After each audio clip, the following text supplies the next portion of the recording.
Bismillah.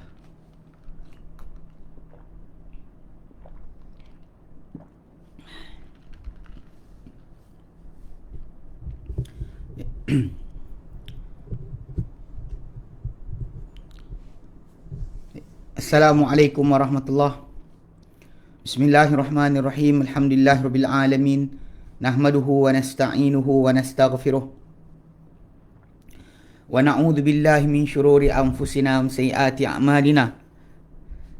May yahdihillahu fala mudhillalah wa may yudlilhu fala hadiyalah. Asyhadu an la ilaha illallah wa asyhadu anna Muhammadan abduhu wa rasuluh. Allahumma salli ala Muhammad wa ala ali Muhammad kama sallaita ala Ibrahim wa ala ali Ibrahim wa barik ala Muhammad wa ala ali Muhammad kama barakta ala Ibrahim wa ala ali Ibrahim fil alamin innaka Hamidum Majid. Rabbi shrah li sadri wa yassir li amri wahlul 'uqdatam min lisani yafqahu qawli. Amma ba'd. Alhamdulillah, kita bersyukur kepada Allah SWT kepada kita berkumpul lagi. InsyaAllah hari ini menyambung kelas pengajian kita berkenaan dengan Islam Agama Sempurna, siri yang kita dah mulakan pada minggu-minggu yang telah lalu. Dan saya minta maaf semalam kelas kita tergendala di mana sampai hujung kita nak habis dah sebenarnya. Ni kita nak tutup kelas pun dah sejam lebih pun kan, sejam setengah, sejam 20 minit. So kita ingat nak tutup dah kelas, tapi entah macam mana ujung-ujung tu sangkut sikit. Saya minta maaf lah kalau anda kata persoalan yang ujung tu tak sempat nak jawab, pasal lepas tahu kenapa memang hang. Dan saya tak perasan kenapa sekarang ni macam dekat description untuk Baitul Salam bila saya nak live. Kalau dulu saya letak title ataupun description berkenaan dengan kita punya video ni, saya tak perlu tulis penuh, memadai dengan saya tulis tajuk dia option lah, kita nak tulis penuh tak tulis tajuk pun tak apa. Tapi sekarang ni tak, dia kena bagi tahu penuh. Mana kena bagi tahu yang title, kemudian bagi tahu description. Itu yang menyebabkan saya rasa agak ni sikitlah jadi macam kadang-kadang macam lain sikit. Allah alam. Mungkin peraturan baru Facebook ke, takut kita buat ancaman teroris ke. Allah alam. Ya, kita tak tahu kan, kadang-kadang ada orang punya ukuran tak sama macam kita. Tahu benda-benda dia kononnya peraturan baru jadi rosak sikit. Okey. Saya minta maaf jadi kalau apa jadi semalam minta maaf. Baik.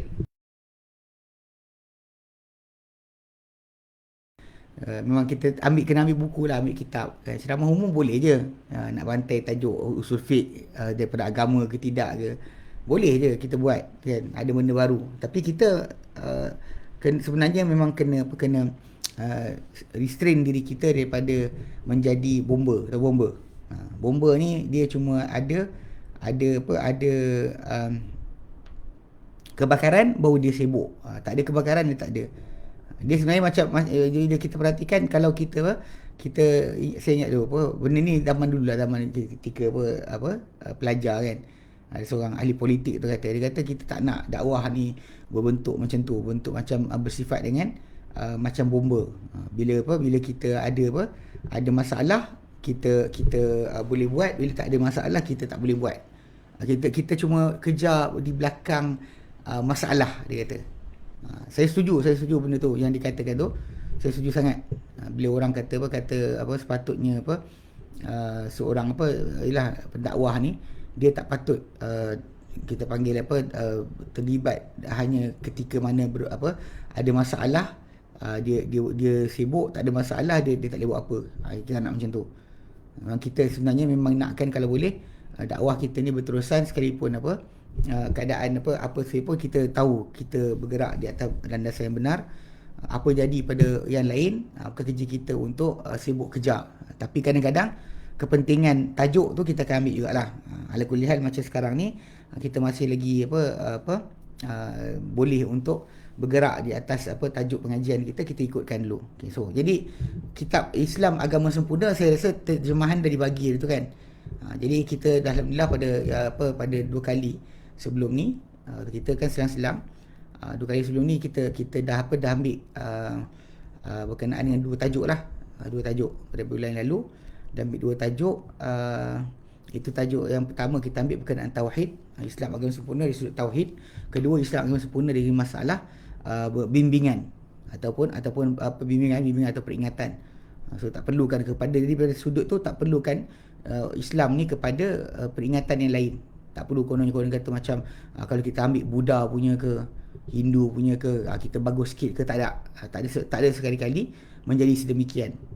Yang banyak orang kadang masalah dia mencari selain daripada Islam untuk mendapatkan kita panggil panduan atau pembimbingan. Macam saya kata ada seorang doktor perubatan Muslim, dia boleh sibuk pergi belajar dengan guru yoga, pandit yoga untuk dapatkan panduan kerohanian. Ini masalah lah. Kalau Islam kita tak kenal Islam sebagai tempat untuk dia mendapatkan bimbingan, maka tak ada bimbingan yang boleh dibawa pada dia. Okey. Hari ini insya-Allah kita akan sambung kepada yang ketiga. Jadi ada 10 tajuk ini kalau kita sempat ambil 2 kita ambil 2, tapi hari ni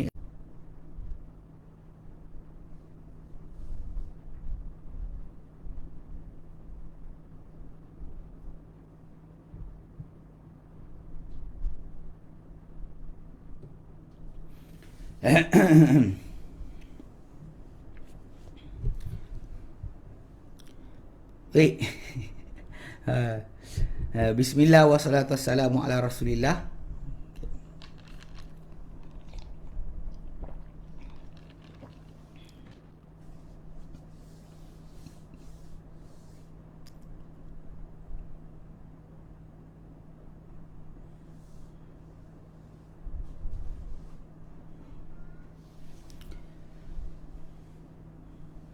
Okey, baik, sambung balik.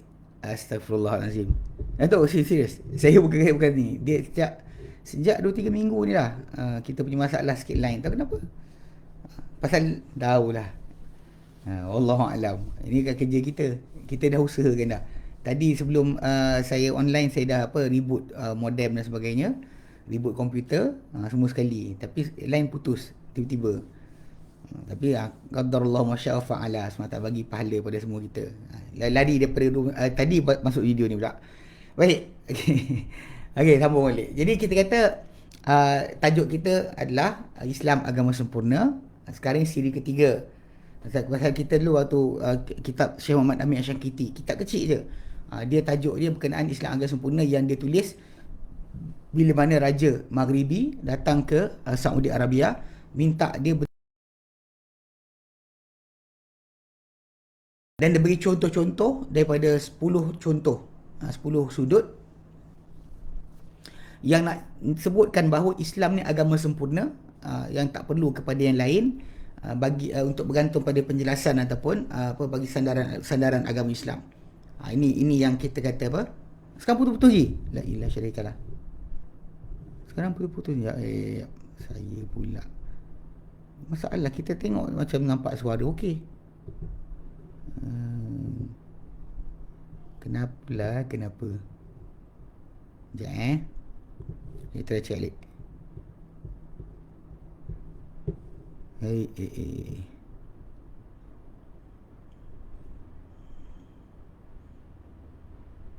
Itu kenapa dia 3 hari, tak tahu kenapa. Memang dekat bawah pun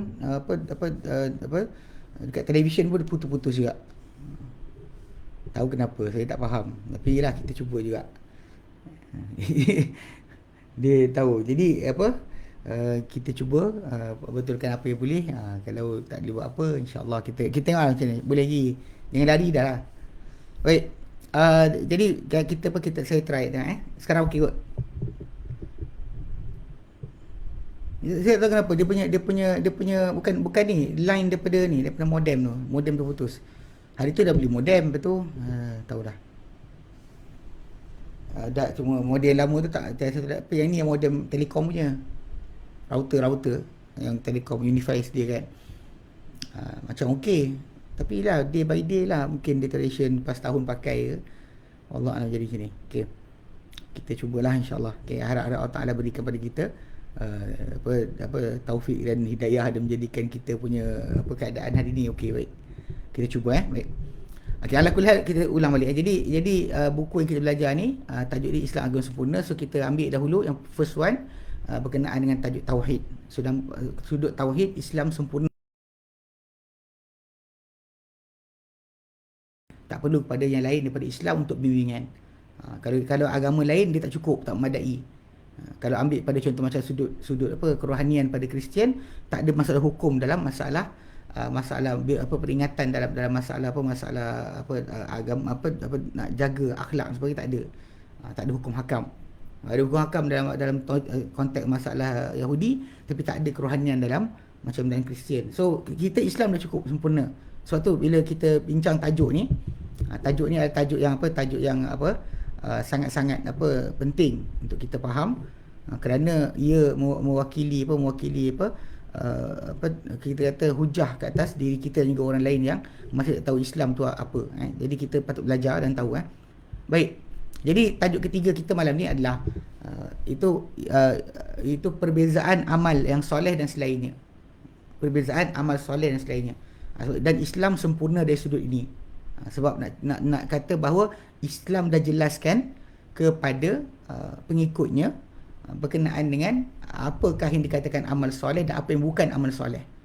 Sebab balik pada asal amal soleh ni yang kita dijanjikan kepada kita untuk diterima oleh Allah Subhanahu Wa Taala. Okay. Apa yang Allah Taala suruh kita buat, nak kita buat dan dapat kedudukan si Allah Taala, ia adalah apa yang diterangkan dalam Quran dan juga sunnah Nabi SAW. Dia pasal kadang-kadang macam ni, kita dari sudut masalah kita beramal kita beramal, tapi kesudian untuk Allah Ta'ala menerima amalan kita tu, itu atas dasar kesudian yang Allah Ta'ala buat bukan kerana terpaksa. Ini bukan macam kita kerja dengan syarikat kita kerja, kita dah buat semua obligation kita, dia bayar gaji kita, tak macam tu. Sebab Allah Ta'ala dalam konteks masalah kita dengan Allah Ta'ala, hubungan kita dengan Allah Ta'ala, kita beramal kewajipan dan kita tak boleh nak tuntut dari Allah Ta'ala lebih, sebab kita dah pakai dalam kehidupan kita ni untuk kita exist, untuk kita wujud dengan Allah Ta'ala punya kuasa, dan kita sustain nyawa kita dengan kuasa Allah Ta'ala juga. Tak ada sebenarnya kita boleh nak tunjuk diri kita ni layak mendapat apa-apa. Bahkan kalau kita kira nikmat mata kita sebelah pun, banding amal kita buat banyak mana pun, takkan boleh setara. Itu maksud dia. Takkan boleh kita panggil berpadanan. Sebab tu bila kita kata kita kata macam ada orang kata sebutan biasa orang biasa amalkan ketika berdoa. Yang setengah para ulama kata ini adalah pujian yang paling tinggi. Walaupun ia bukan datang daripada Nabi SAW, bahkan tak datang daripada nas yang sahih, tapi bunyi dia orang kita biasa buat. Kan dia kata alhamdulillah rabbil alamin, hamdan hamidin, hamdan syakirin, hamdan yuafi ni'amahu wa yukafi mazidah. Okay, dia kata yang segala puji milik Allah Taala, kan, pentadbir sekalian alam, pujian orang-orang muji, pujian orang bersyukur, kemudian hamdan, pujian, yuafi ni'amahu, yang membalas balik pada nikmat-nikmat Allah Ta'ala, wa yukafi, dan mencukupi bagi mazidah, tambahan Allah Ta'ala bagi pun pujian dia cukup. Di lafaz ni adalah lafaz melampau. Ibnu Qayyim Al-Jauziyah ada jelaskan pasal ini adalah sebenarnya amalan tarikat, ajaran tarikat. So jadi bila lafaz tu dilaksanakan, seolah-olah macam kita boleh lafaz puji tapi berpadanan dengan apa yang Allah Ta'ala bagi. Mana mungkin pujian kita menyamai dengan nikmat Allah Subhanahu Wa Ta'ala. Allah Ta'ala sebut dalam Quran, wa in ta'uddu ni'matallahi, Allah Ta'ala kamu takkan boleh menghitungnya, tak boleh membilangnya. Nikmat Allah Ta'ala kepada kita adalah sangat banyak. Tidak ada kadar yang sedikit. Sebab tu tak boleh kita nak merasakan amalan kita mesti diterima oleh Allah Taala. Tapi dalam masa sama bila kita tak ada guideline, apa amalan diterima, apa ditolak, problem juga. Sebab nanti orang A buat cara dia, orang B buat cara dia, orang C buat cara dia. Semua orang buat amal masing-masing. Dan semua rasa diri dia dapat mencapai kedudukan amalan yang terbaik. Sedangkan tak ada garis panduan. Sebab tu Islam datang garis panduan. Islam datang dengan garis panduan. Okay, garis panduan.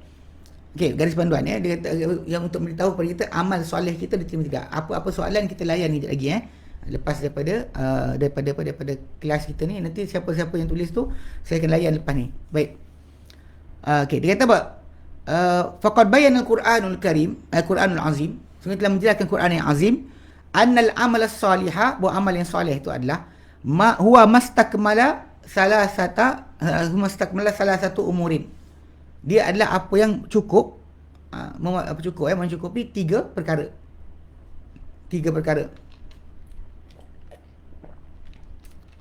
Sempurna tiga perkara pada amalan tersebut. Itulah amalan yang soleh, amalan yang baik.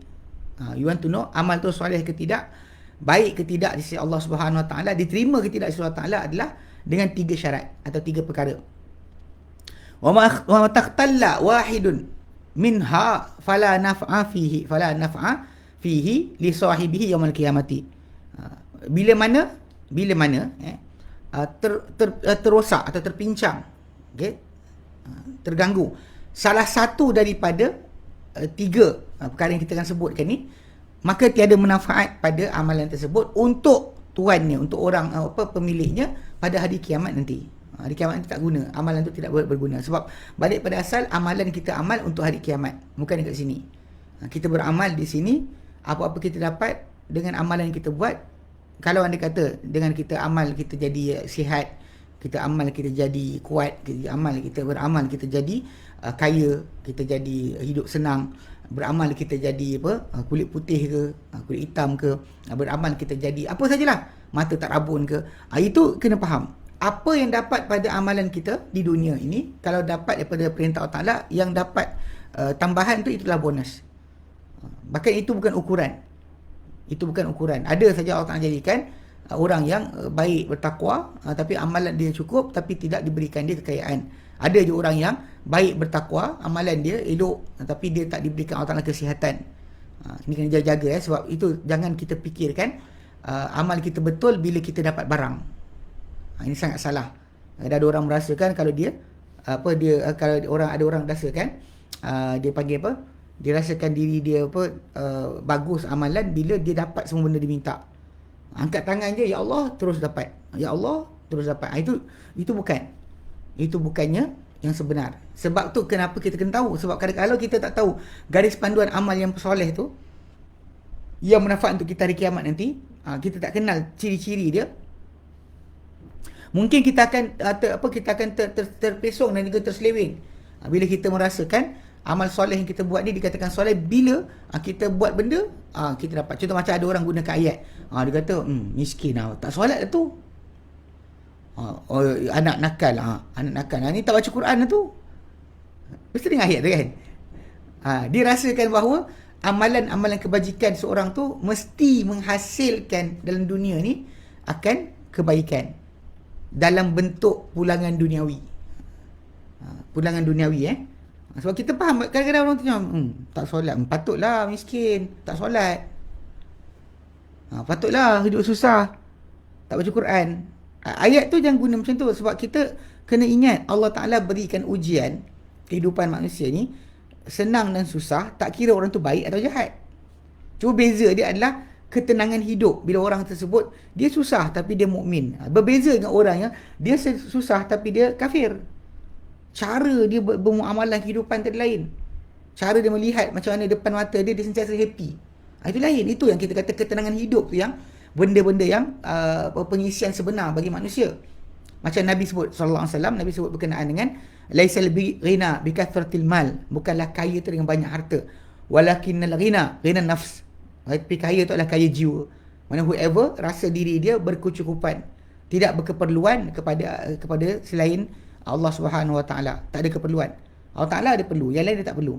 Maka orang tu lah kaya. Adapun orang yang sentiasa pening kepala, tak cukup ini, tak cukup itu, gaji banyak dah, puluh ribu, berpuluh-puluh ribu, tapi asyik tak cukup je. Nampak ni tak cukup. Dah beli kereta tak cukup, dah beli motor tak cukup. Maka itu sebenarnya itu adalah sebenarnya kemiskinan. Kemiskinan pasal jiwa dia sentiasa fakir. Sentiasa fakir. Sedangkan yang sebenar kaya itu adalah kepuasan hati ataupun ketidakkeperluan kepada selain Allah Subhanahu Wa Taala. Itu contoh nak kena faham lah. Sebab tu kita nak kena tegur sikit. Pasal banyak orang saya tengok macam tu. Dia sendiri macam miskin, patutlah tak solat. Patutlah sekian. Lepas tu kalau kita tengok yang kufur tapi kaya macam mana? Itu kena jaga juga. Sebab macam bila kata sukses, anak semua berjaya. Patutlah bapak dia ni. Kalau anak jahat je, tu patutlah bapak dia sekian. Sebab kita kena ingat dalam kisah para anbiya, berlaku bahawa para nabi, contoh macam Nabi Nuh alaihissalam kan, Nabi Lut, keluarga dia kafir. Adakah dia silap baca doa? Ataupun dia tak baca doa yang betul, yang macam diajarkan oleh setengah orang. Macam yang sufi, dia kata amalkan doa sekian, anak jadi soleh. Ni kena jaga-jaga sikit. Sebab tu pengetahuan tentang amal soleh itu bukan berdasar kepada result yang duniawi. Yang Allah Ta'ala boleh bagikan dunia ni pada siapa dia nak dan siapa dia tak nak. Sedangkan yang kita kejar adalah ukhrawi. Sebab tu bila kita beramal, kita dapat yang di dunia ni, ini tambahan. Kalau yang kita betul-betul tumpu adalah kiamat nanti, apa jadi dengan amal yang kita laksanakan. Itu sebenar-benar yang patut kita jaga. Baik. Ada 3 perkara. Pertama, al-awwalu. Yang pertama, yang mesti terjadi pada amal kita buat adalah an yakuna mutabiqan lima jaa bihi Nabi sallallahu alaihi wasallam. Hendaklah ia bertepatan. Amal soleh ni adalah amal yang bertepatan terhadap apa yang dibawakan oleh Nabi sallallahu alaihi wasallam. Ini basic asal. Bila kita beramal, kalau tak serupa macam Nabi suruh, maka itu adalah sebenar-benarnya tidak akan mendapat di sisi Allah Taala akan ganjaran. Kenapa?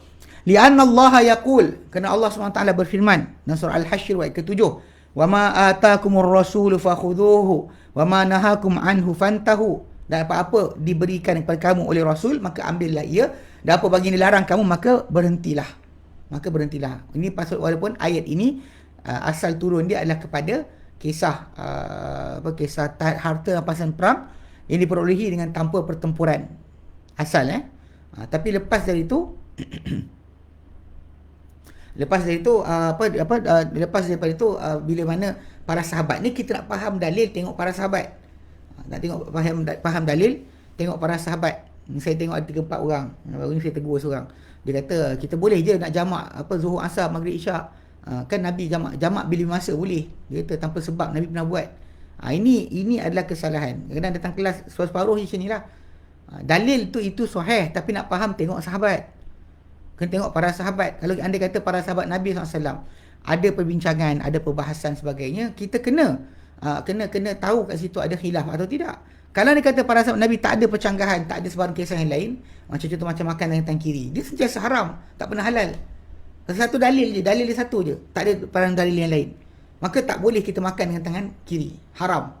Okay. Tapi bila kita sebut dengan benda yang datang peringanan, macam minum berdiri ataupun kencing berdiri, yang Nabi larang tapi Nabi buat, dia menjadi bertukar tajuk dia. Dia daripada haram tukar jadi makruh, ataupun daripada haram jadi harus boleh dilaksanakan bila keperluan. Sebab tu memang kita kena faham.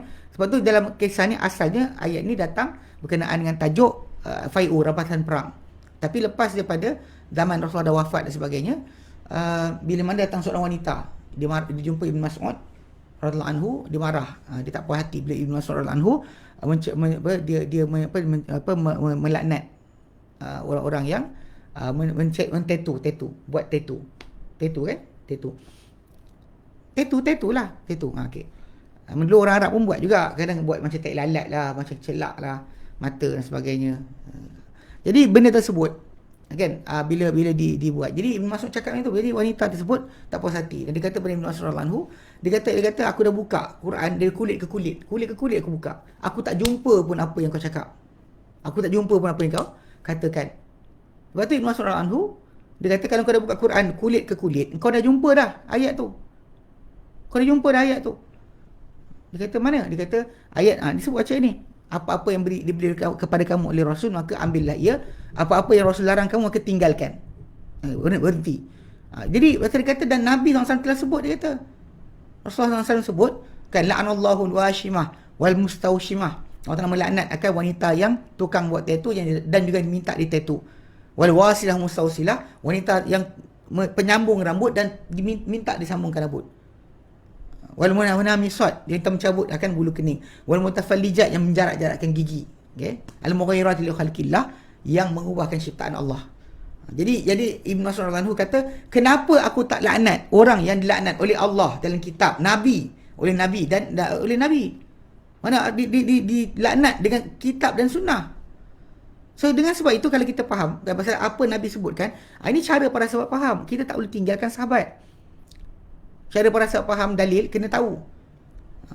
Dan Allah Ta'ala firman dalam surah An-Nisa ayat 80, wa man yuti'ir rasulah faqad ata Allah. Barang siapa mentaati Rasul, maka telah mentaati Allah.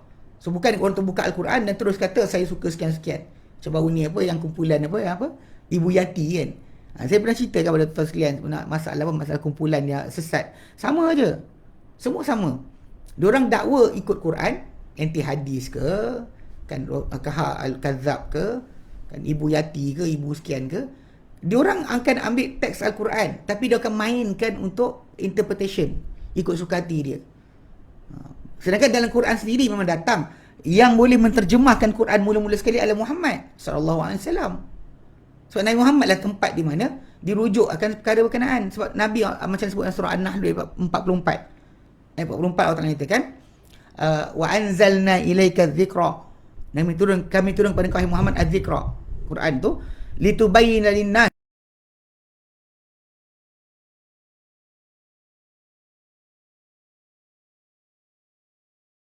penerang bagi Al-Quran.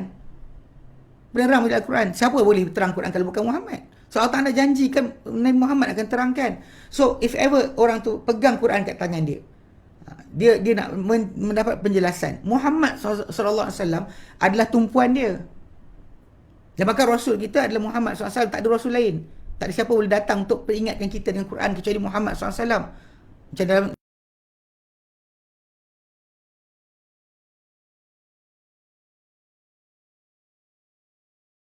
syahidun baini wa bainakum. Katakan Muhammad, Allah lah saksi di antara aku dan kamu. Wa uhi ilayya hadzal Quran, dan diwahyu kepadaku Quran ini. Li unzirakum bihi, supaya aku terangkan, aku peringatkan kamu dengan Quran. Wa man balagh, dan siapa sampai pada Quran. Mana pemberi peringatan dengan Quran itu adalah Muhammad sallallahu alaihi wasallam. Dulu, kini dan juga akan datang. Berdasar pada ayat Quran sendiri. So kalau dia kata orang sebut nak interpret Quran ikut suka hati dia gagal awal lagi lah. Kan dia apa yang sebutkan berkenaan dengan sekian sebagai apa dia cakap kan tentang Islam lah, tentang Adam lah, ada makhluk lain tentang Adam sebelum Adam. Mana ada carbon dating ke? Carbon dating dia pernah buat kat badan Adam ke? Dan kita tanya, kalau dia kata Adam baru berapa ribu tahun. Soalan pertama kita nak tanya soalan. Adam alaihissalam kan, apa dia punya badan dia buat carbon dating tak? Kalau dia cakap setakat dia kata dalam kitab sekian, orang tu bukannya lahir zaman Adam. Dia dapat mana? Dia kawan dengan Adam alaihissalam. Dia lahir zaman Adam. Untuk catatkan Adam lahir tahun bila? Alaihissalam kan, Adam alaihissalam lahir tahun bila? Mana dia tahu? Sebab tu kita bila yang banyak berlaku zaman sekarang, memang banyak orang silap.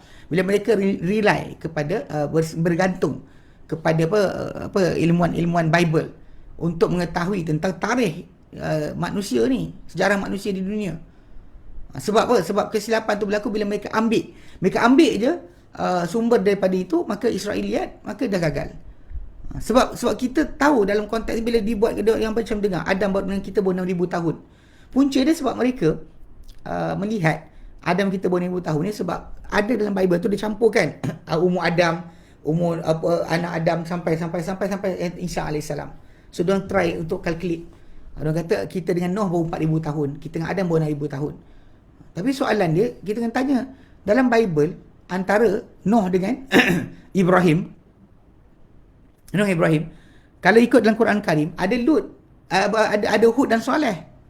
Ada kaum di tanah Arab ni yang tak dicerita dalam Bible. Kan, tak dicerita dalam Bible. So ikut sequence tu ada hilang. Bahkan Allah Ta'ala sebut dalam Quran, menerangkan di antara Ad dan Samud tu, wa Adam wa Thamud wa ashabar ras wa qurunan baina dzalika katsira. Ad, Samud dan ashabar ras dan kurun generasi di antara itu banyak. Okay, jadi maksud dia kalau ikut pada asas dia adalah masalah dalil. Macam mana rujukan dia interpretation Quran tu ikut mana? Kita kata semua ajaran sesat, kata kami setuju Quran. Tapi bila nak faham Quran, dia kan main-main. Sebab tu kita pernah berulang kali kita kata tajuk sunnah itulah pengukur sebenar. Kita tahu orang tu ahli sunnah ke tidak, tengok sunnah dia mana. Sebab tu Allah Ta'ala sebut dalam Quran, wa man yuti ar-rasulah faqad ata Allah, maksudnya mentaati Rasul telah mentaati Allah. Dan Allah nyatakan dalam surah Al-Imran ayat 31 menjelaskan bahawa siapa-siapa nak dapat cinta Allah SWT. Allah nyatakan, qul in kuntum tuhibbunallah fattabi'uni yuhibbukumullah wa yaghfir lakum dhunubakum wallahu ghafurur rahim. Katakan hai Muhammad, jika sekiranya kalian semua cintakan Allah, fattabi'uni, ikutilah aku, ikutlah aku. Kamu cinta Allah Ta'ala, ikut aku. Bukan ikut siapa yang bercakap, ikut Muhammad SAW.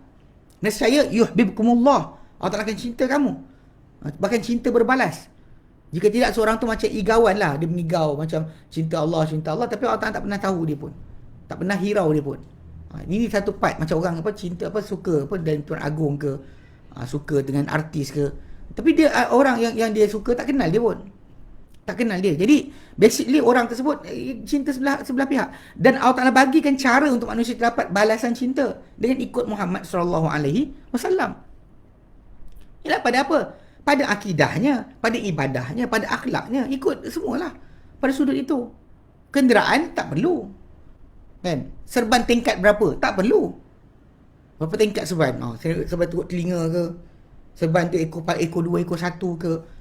Itu tak perlu, Sebab memang yang itu tidak pernah kaitan pun. Nabi tak pernah kata, naiklah unta macam aku punya unta. Belilah unta yang daripada negeri sekian. Bagilah makan unta dengan makanan apa. Nabi tak pernah cakap benda pun. So sudut pandang yang kita kena faham daripada ini adalah ikutan pada yang pertama akidah, ibadah dan akhlak yang kita relate sekarang ni pada masalah ibadah. Cara mendekat diri kepada Allah Ta'ala, amal yang kita buat agar dikatakan sebagai soleh. Allah Ta'ala janjikan dalam Quran Karim, illal ladina amanu wa amilus solihat. Allah Ta'ala kata orang beriman dan beramal soleh, alladzina amanu wa amilus solihat. So kita tahu dalam Quran sebutkan tentang amal soleh, tapi apakah amal soleh tadi? So ikutan pada Muhammad saja akan menjanjikan kita mendapat amal soleh. Itu yang sebenar-benarnya. Lepas tu kalau orang tu datang kata ini kata itu, kita tak jelas, tak perlukan kepada penjelasan tambahan. Itu argument kan. Cuma saya pandang kan dari sudut pendalilan ataupun pendalilan dengan Al-Quran dan sebagainya, banding antara ajaran Ibu Yati tu dengan Kahal Al-Kadzab. Kahal Al-Kadzab pandai sikit lah. Maksudnya dia boleh quote lah, dia kata Al-Quran ayat sekian, surah sekian kan. Bila kita dialog dengan dia, ada keluar ayat Al-Quran. Yang Ibu Yati ni ajaran sesat bodoh. Tak, sesat bodoh gila. Tak ada kaitan tiba-tiba Islam tulis sekian. Dia sebut numbers dan figures. Dia sebut nombor-nombor, angka-angka. Even bilangan Al-Quran dia letak pun salah. Dia kata 6,000 ayat. 6,666 ayat. Okay, soalan kan, kita tanya soalan. Yang dia sebut, yang sekarang ada 6,300 berapa? Mana ada para ulama sebut 6,300 lebih? Para ulama khilaf berkenaan 6,200 lebih tu yang diorang khilaf. Yang kita punya qiraat, bacaan kita 6236. Jangan buat nombor kereta. Atau nombor motor ke tak payah. 6236, 6,236 ayat. Ikut qiraat Hafs daripada Asim atau Kufah. Ada pun qiraat daripada Mekah ke sekian. Kalau kita kata 6,000, ada 6,240, 6240, 6235, 62 sekian. Dan itu berdasar pada wakaf. Nombor ayat berbeza sebab wakaf dia kat mana. Bukan ayat hilang. Ni jenis ngok-ngek kan. Kalau dia sebutkan sekarang ada sekian. Kalau saya jumpa, saya kata tolong tunjukkan campur semua ayat Quran berapa banyak awak dapat. Dia takkan dapat ayat tu. Dia takkan dapat ayat tu yang dia sebut, dia tulis nombor tu kan. Dia takkan dapat. Dia takkan jumpa nombor tersebut. Itu problem dia, pasal dia sebut tajuk berkenaan kan. Tajuk-tajuk tentang apa? Tentang Al-Quran. Tapi dia tak tahu pun. Dan bila dia kata Quran yang betul mula dengan surah Kan, kalau kita tanya soalan, mana awak tahu Quran yang pertama tu datang daripada Iqra? Mana ada Quran tulis Iqra tu ayat pertama ada tulis? Tak ada pun. Nak tahu surah mana turun mula-mula sekali, Al-Kadzab pun itu dia terkena juga. Kita bincang Quran saja, tiba-tiba dia bawa. Ini dalam masalah solat ni 50. Saya kata itu tak ada Quran. Tak ada. Kenapa nak bincang? Tak ada nak bincang apa kalau benda tak ada Quran. Awak nak bincang dengan saya benda dalam Quran. Jangan main-main lari-lari, saya kata.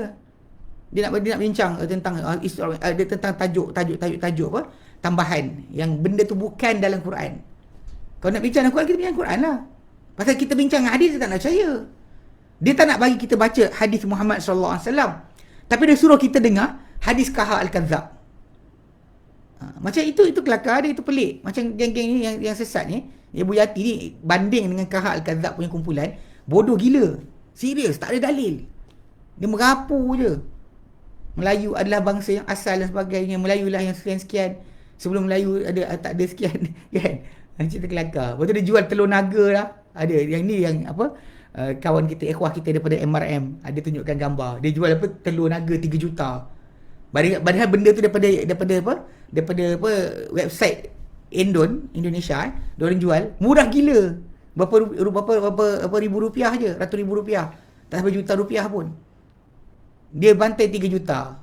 Ini maharnya daripada alam gaib 3 juta. Apa benda lah, bodoh kan. Ni tahap bongok kau-kaunya. Saya tak faham kenapa. Tapi nak relate sebenar, kalau ikutkan kepada asal tajuk dia, kerana Nabi adalah penjelas. So kalau kita nak ibadat cara mana, Muhammad SAW adalah penjelas bagi kita. Allah Ta'ala kata aqimus solah. So kan tengok Muhammad SAW tunjukkan solat macam mana. Tak boleh kita kata, tapi saya rasa solat dia macam ni. Macam ada orang kata solat milah Abraham. Awak duduk zaman Nabi Ibrahim ke tahu solat macam mana? Jadi kita sembang geng-geng apa anti hadis kan. Geng-geng Quraniyun. Jemaah Quran Malaysia ke sebagainya kan. Even Ibu Yati tu dia colek-colek sikit lah. Ambil sikit tajuk menafikan Quran, menafikan hadis tu daripada tulisan Rashad Khalifah. Rashad Khalifah ni dia yang mengasaskan konon kod 19. Berdasar Al-Quran alaiha tis'ata asyar.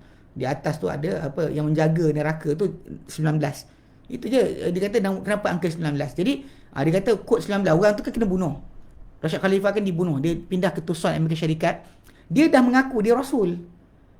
Dia dah mengaku rasul. Bahkan ada surat, kalau siapa percaya dekat internet jumpa PDF. Dia hantar surat kepada Raja Kerajaan Saud, Presiden Rusia, Presiden Amerika Syarikat, mengisytiharkan dia rasul, dia utusan Tuhan. Ada dah timbul. Tapi masalahnya jadi apa, perempuan yang wartawan ni, Ibu Yati yang sewil ni, dia nukilkan berapa kod daripada ni Rashad Khalifah. Rashad Khalifah yang kata kod 19 ni, kononnya dia dapat angka 19, kira hitung dan sebagainya dengan matematik, tiba-tiba keluar angka. Mungkin pasal bersyarah jadi rujukan pun fikir matematik kononnya. So dia ingatkan dia berjaya untuk leraikan satu tajuk yang tak pernah orang lain tahu. Padahal dia curi orang punya aja tulisan. Rashad Khalifah mati dibunuh di Tucson Amerika Syarikat. Dia dulu tapi pelik lah, dia dulu ada komputer tau. Zaman 60-an 70-an tu, dia ada komputer peribadi yang digunakan untuk kira bilangan ayat huruf Quran, bilangan ayat Quran, bilangan perkataan Al-Quran dan sebagainya. Dan kemudian dari situlah cara tu dia berjaya untuk menghasilkan kod 19 yang menjadikan asas bagi golongan anti hadis untuk tolak hadis. So bila kita bincang dengan kumpulan ni, diorang tahu dalam Quran sebut aqimus solah. Dan Quran juga sebut berkenaan dengan cara wuduk. Kan dia nak buang mana? Bila Allah nyatakan, bila Allah nyatakan ya ayyuhalladzina amanu, hei orang-orang yang telah beriman, in kuntum idza kuntum ila shalah, bila kamu bangun kepada mendirikan solat. Kamu bangun mendirikan solat, faghsilu wujuhakum, basuhlah wajah kamu, wa aydiyakum ila marafiq, tangan kamu ke siku, wamsahu bi ru'usikum, sapulah pada kepala kamu, wa arjulakum, kaki kamu basuhlah sampai ke buku lali. Okey, maksud dia ayat tu nak kait dengan apa? Kau jumpa dengan sesat bongok ni kan, yang tak nak solat. Ini ayat ni buat apa? Awak basuh muka, tangan untuk apa? Untuk solat. Kalau ada kata cara solat wuduk tu ada, kan solat tu mesti diajarkan. Sebab tu Nabi datang dan Allah Ta'ala dah macam saya baca kan, clarify, penjelas bagi Quran adalah Muhammad SAW. Sebenarnya Nabi terangkan, dengarlah. Takkan nak dengar tiba-tiba dengar orang ni atau ni, pasal Quran turun pada siapa? Pada Muhammad SAW. So dia lebih tahu tentang penjelasan. Ya, awak nak pegang Quran tiba tak nak pegang Muhammad punya ajaran. Kenapa? Ini kegagalan berlaku lah. Okey. Allah Ta'ala nyatakan dalam surah Asy-Syura ayat ke-21. Allah Ta'ala nyatakan, am lahum syuraka'u syara'u lahum minad dini ma lam ya'zam bihillah. Adakah untuk mereka ada sekutu-sekutu? Adakah mereka ada sekutu-sekutu yang mensyariatkan untuk mereka daripada agama apa tak diizinkan oleh Allah? So nak tahu mana Allah Ta'ala izinkan, mana tak izinkan. Tengok Muhammad SAW lah. Sebab dia lah Rasul yang bawa pada kita Quran. Dalam ayat 19 Al-An'am tadi kan, wa uhiya ilayya hadzal Quran. Allah Ta'ala suruh Nabi cakap, wa uhiya ilayya hadzal Quran, dan diwahyai kepadaku Quran ini, liunzirakum bihi, untuk aku peringatkan kamu dengan Quran. Wa man balag, dan aku ingatkan siapa yang sampai padanya Al-Quran. Nabi adalah pemberi peringatan. Mana ada tempat lain orang lain. Lepas bila jumpa kumpulan sesat, dia kata Rasul kita lain. Kita kata bawa lah Rasul lain tadi. Dia kata Rasul Kah tak hafal Quran pun. Kumpulan sesat ni kan, Quran tak tahu pun. Ini cerita kelakar dia kan. Dia kalau kat Malaysia pun macam kumpulan sesat macam ni, apa nak buat apa? Kita tak ada hukum bunuh orang murtad. Kan, orang terkeluar dari agama. Kita boleh sebenarnya. Tapi macam geng Kahar tu, dia orang pasal diorang tambahan selain daripada kenapa boleh angkut. Kenapa boleh angkut? Sebab dia yang Kahar tadi, diorang selain daripada masalah rosakkan agama, diorang terlibat dengan dadah. Diorang memang ketika pergi pembacaan pentafsiran Quran ikut kepala diorang, kepala otak diorang akan ada ganja, buang ganja sebelah, Quran sebelah. Diorang hisap ganja, apa yang baca Quran. Dia sama macam geng-geng yang makrifat hakikat yang separuh tu yang minum arak, kemudian baru bincang tentang ikhlas dan sebagainya. Jadi kalau sudut tu lah. Yang Ibu Yati ni saya rasa wallahu alam nak boleh angkut ke tidak, sebab dia ni wartawan. Dia wartawan ni, dia macam ada connection, kekebalan dan sebagainya, dan dia pernah dapat anugerah lah apa benda kan. Saya bimbang benda tu akan menjadi alasan untuk protection bagi dia. Sebab wartawan ni, media dia kononnya dia ada kekebalan dalam melaporkan, dalam membuat ni dengan sijil yang dia ada sebagainya. Kononnya mungkin dia akan dipertahankan. Tengok 3-4 hari lagi apa Jais buat. Pasal dia baru dipanggil. Beberapa bulan dulu dipanggil. Angkut ke tidak Allah alam. Tapi cara ibadat tadi, kalau kita nak cari cara bukan cara Muhammad, nak ikut cara siapa? So Allah Ta'ala dalam Quran sendiri, kalau orang tu kata terima Quran ke tidak, kita tu soalan pertama, Quran mana awak pegang? Dan kalau awal-awal dia pegang saya tak terima Quran ni, dan kita nak bincang apa benda? Apa kita nak bincang? Kalau argument kita dengan orang macam ni kan, first kita pegang, awak punya kitab apa? Kita pegang apa? Kalau dia kata saya ada kitab lain, bawa depan dah tengok. Kan, kitab, kalau dia kata Quran dia 6,666 ayat, baru tunjukkan Quran tu mana. Baru kita bincang, baru kita boleh bincang. Kalau ada kata sumber agama dia tak jelas, kita bincang apa? Dia cakap merapu-rapu, dia kata macam ni, kata macam tu, kata sekian. Sekarang ni dia time to time dia ambil ayat Quran. From time to time dia ambil ayat Quran mana yang bagus untuk dia. Tapi dia ada side dia tolak Quran. Perbincangan kita adalah awak sekarang ni kan. Awak sekarang ni pegang kitab mana? Kalau awak tak pegang Quran, dia terus bincang lah. Awak bukan Islam lah. Sebab siapa tolak Quran, tak kira siapa saja, dia bukan Islam. Nak bincang apa lagi? From the start, bukan Muslim. Letaklah agama apa sekalipun. Tapi ni permainan lah. Bila kata syahadah tu dia permainkan. Korang kata itu kan syahadah. Tapi macam lah, kawan kita MMRM, dia tunjukkan, dia kata bagaimana dekat Facebook Ibu Yati sesat ni, dia buat bandingan la ilaha illallah dengan syahadah yang dia buat. Kalau bukan syahadah, kenapa bandingkan la ilaha illallah? La ilaha illallah ada dalam Al-Quran. So kalau awak bukan orang Islam, tak usah bincang kitab kami. Habis cerita, settle. You are not allowed to ambil Quran dan kata macam ni. Ini adalah penghinaan kepada agama. Dia boleh dakwa kerana menghina agama Islam. Bukannya ditangkap kerana masalah ajaran sesat. Dia menghina Quran sebab dia mempermain-mainkan, membolak-balikkan akan ayat-ayat Quran. Mana boleh macam tu? Itu basic kena pegang. Sebab tu kalau kita nak beramal, memang kita kena tengok Muhammad SAW punya petunjuk. Sebab tu Allah Taala kata, adakah mereka ada sebarang sekutu yang mensyariatkan untuk mereka dari agama apa tak diizinkan oleh Allah Subhanahu Wa Taala. Nak tahu Allah izin ke tidak? Dia tengok pada Nabi lah.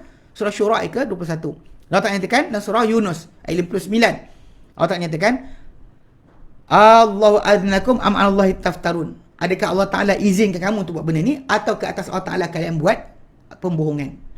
So ini pada kisah kisah perbuatan orang-orang musyrik. Bila mereka mengatakan ini halal, ini haram, binatang macam ni boleh, binatang macam ni tak boleh, maka Allah Ta'ala kata, adakah Allah Ta'ala izin untuk kamu, atau ke atas Allah Ta'ala kalian membuat pembohongan? Itu sebab tu basic pertama dalam masalah ibadat yang kita dekat diri Allah Ta'ala mesti berpandukan kepada Muhammad SAW. Bukan datang dengan cara yang lain, dan bukan peraturan dan sebagainya. Sebab ini benda yang kena faham. Banyak orang kadang-kadang macam kes maulid ke, kes buat benda bukan, baca Al-Quran konon ni untuk dapat apa-apa ke, kalau baca ayat ni untuk tolak bala ke. Ini semua tadi kalau tak ikut pada ajaran Muhammad, dan tertolak lah. Sebab balik pada asal, kan Nabi SAW kata dalam hadis yang sahih, dia kata apa? Man amila amalan, barang siapa buat satu amalan, laisa alaihi amruna, tiada padanya perintah kami, fahuwa rad, maka ia tertolak. Dan dalam lafaz lain dia kata, man ahdatha fi amrina hadha ma laysa minhu fahuwa rad, barang siapa mengadakan pada urusan kami ini, urusan agama lah, urusan kami ni. Itu yang dia kata masalah bid'ah tadi pada tu sudut ini, pada masalah mengada pada urusan agama.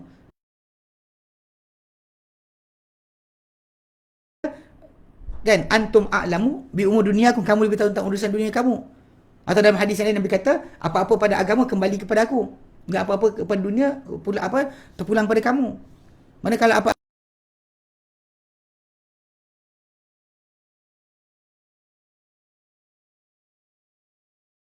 Allah Ta'ala suruh kita beriman dan beramal soleh.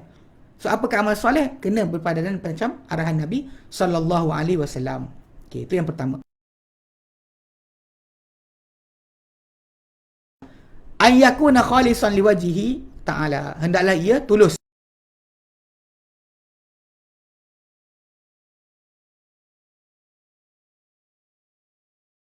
Untuk Allah Ta'ala saja, nak dapatkan wajah Allah Ta'ala saja, tidak ada yang lain. Li'annahu yaqul, kena Allah Ta'ala firman dalam surah Al-Bayyinah ayat ke-5. Ini apa yang diperintah kepada orang sebelum kita, dia applicable kepada kita juga.